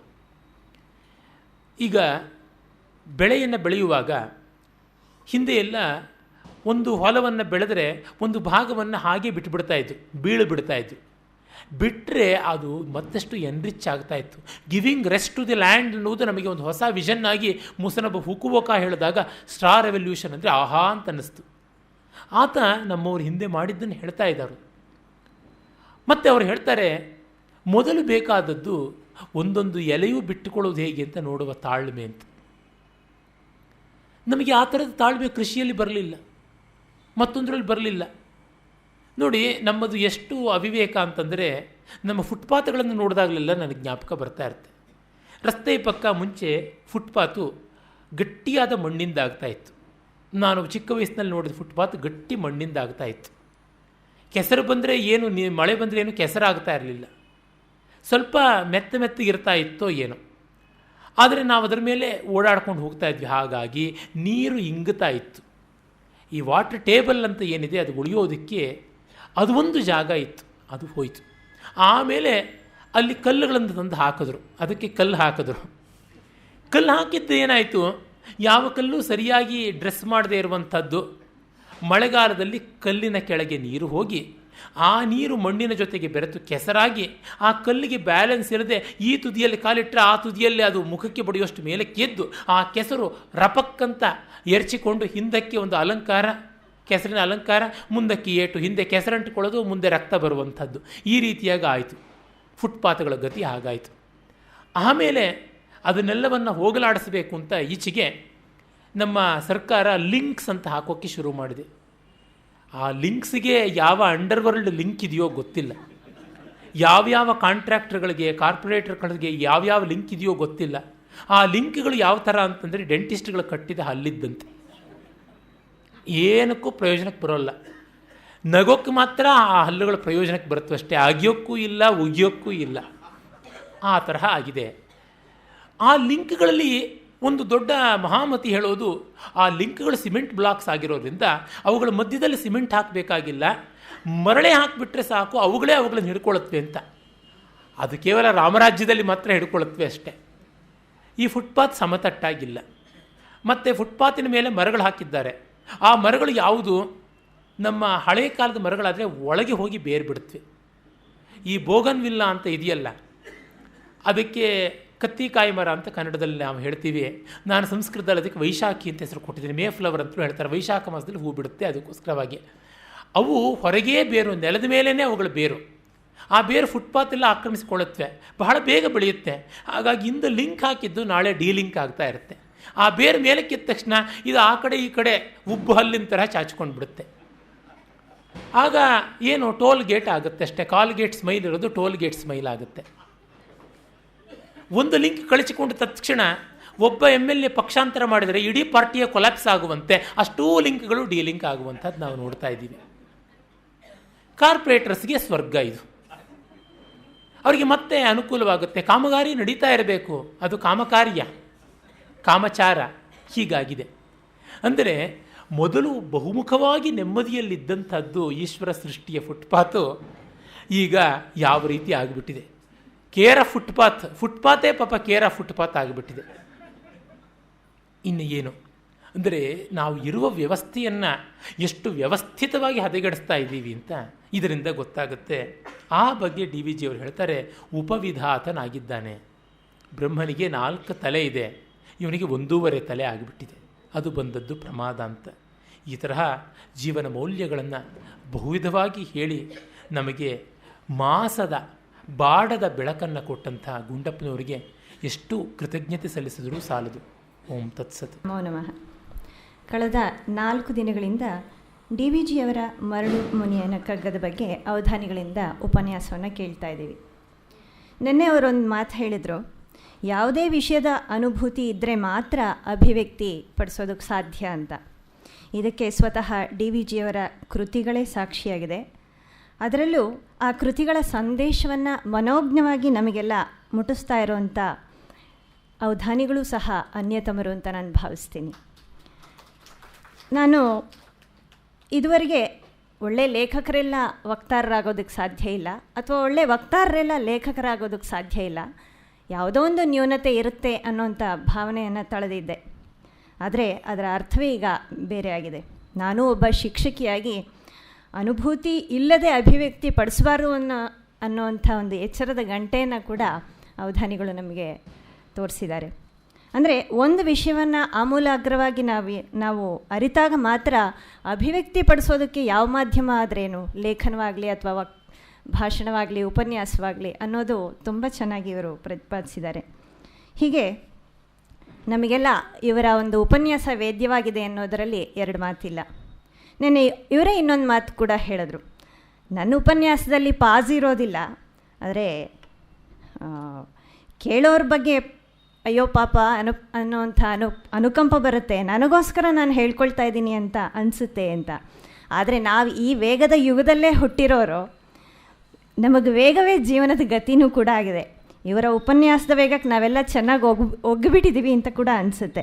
ನನ್ನದೇ ಉದಾಹರಣೆ, ನಾನು 1-2 ಉಪನ್ಯಾಸಗಳಿಗೆ ಮಾತ್ರ ಇಲ್ಲಿ ಗೋಖಲೆಗೆ ಬರ್ತೀನಿ, ಇನ್ನು ಯಾರ್ದಕ್ಕೂ ಬರೋಲ್ಲ. ಅಂದರೆ ಈ ವೇಗದ ಯುಗದಲ್ಲೇ ನಾನು ಒಬ್ಬಳು ಒಂದಾಗಿರೋಳು ಅಂತ. ಅಂದರೆ ಎಲ್ಲ ಇನ್ಸ್ಟೆಂಟ್ ರುಚಿಗಳೇ ನಮಗೆ ಬೇಕು. ಆದರೆ ಹಿಂದಿನ ಶ್ರಮದ ಬಗ್ಗೆ ನಾವು ಯೋಚನೆ ಮಾಡೋಂಥ ಅವರಲ್ಲ. ಹಾಗಾಗಿ ಖಂಡಿತ ಇನ್ಸ್ಟೆಂಟ್ ರುಚಿ ಸಿಕ್ಕಿದೆ ಅಂತ ನನಗೆ ಅನಿಸುತ್ತೆ. ಹಾಗೆ ಸಾಕಾರ ನಿರಾಕಾರಗಳ ಬಗ್ಗೆ ಇವರು ಕೊಟ್ಟಂಥ ಒಂದು ದೃಷ್ಟಿ ನಿಜವಾಗ್ಲೂ ಅದ್ಭುತವಾದದ್ದು. ಅಂದರೆ ಹಬ್ಬ ಹರಿದಿನಗಳ ಆಚರಣೆಯೇ ಇಲ್ಲದೇ ಇದ್ದರೆ ಅದೆಷ್ಟೋ ಹಾಡು ಹಸೆಗಳಿಗೆ ಅವಕಾಶವೇ ಇರ್ತಾ ಇರಲಿಲ್ಲ, ತಿಂಡಿ ತಿನಿಸುಗಳ ಸೃಷ್ಟಿನೇ ಆಗ್ತಾ ಇರಲಿಲ್ಲ ಅನ್ನೋಂಥದ್ದು. ಹಾಗೆ ಬೇಲೂರು ಹಳೇಬೀಡು ಶಿಲ್ಪಗಳು, ಮೈಸೂರಿನ ಅರಮನೆಗಳು ಇವೆಲ್ಲ ಒಂದು ಸಾಮಾಜಿಕ ವ್ಯವಸ್ಥೆಯನ್ನು ಪ್ರತಿಪಾದಿಸುವಂಥದ್ದು ಅನ್ನೋ ಒಂದು ದೃಷ್ಟಿಕೋನ ಅದ್ಭುತವಾದದ್ದು. ಈ ಸಾಕಾರತೆ ಅನ್ನುವಂಥದ್ದು ಕೇವಲ ದೈವೋಪಾಸನೆಗಷ್ಟೇ ಸೀಮಿತ ಅಲ್ಲ, ಒಂದು ಸಾಮಾಜಿಕ ವ್ಯವಸ್ಥೆ ಕೂಡ ಇದು ಅನ್ನೋದ್ರ ಬಗ್ಗೆ ತುಂಬ ಚೆನ್ನಾಗಿ ತಿಳಿಸ್ಕೊಟ್ಟಿದ್ದಾರೆ. ಈ ಮೂಲಕ ರಾಮು ಅವರು ಹೇಳಿದಾಗೆ DVG ಅವರ ಮರಣಾನಂತರದ ಬಂದಂಥ ಕೃತಿಗೆ ಇವರ ನುಡಿಗಳಿಂದ ಶ್ರದ್ಧಾಂಜಲಿಯನ್ನು ಕೂಡ ಸಲ್ಲಿಸಿದ್ದಾರೆ. ಎಲ್ಲದರಲ್ಲೂ ಕೂಡ ನಾವು ಕೂಡ ಪಾಲುದಾರರಾಗಿದ್ದೀವಿ ಅಂತ ನನಗನ್ಸುತ್ತೆ. ಇಂತಹ ಒಂದು ಅಮೋಘವಾದ ಒಂದು ಉಪನ್ಯಾಸವನ್ನು ನಡೆಸಿಕೊಟ್ಟಂಥ ಶ್ರೀಯುತ ಡಾಕ್ಟರ್ ಆರ್ ಗಣೇಶ್ ಅವರಿಗೆ ಗೋಖಲೆ ಸಾರ್ವಜನಿಕ ಸಂಸ್ಥೆಯ ಪರವಾಗಿ ಹಾಗೂ ಶ್ರೀಮತಿ ವತ್ಸಲ ಮತ್ತು ಅವರ ಕುಟುಂಬದವರ ಪರವಾಗಿ ನಾನು ಶ್ರದ್ಧಾಪೂರ್ವಕವಾದ ವಂದನೆಗಳನ್ನು ಸಲ್ಲಿಸ್ತಾ ಇದ್ದೀನಿ.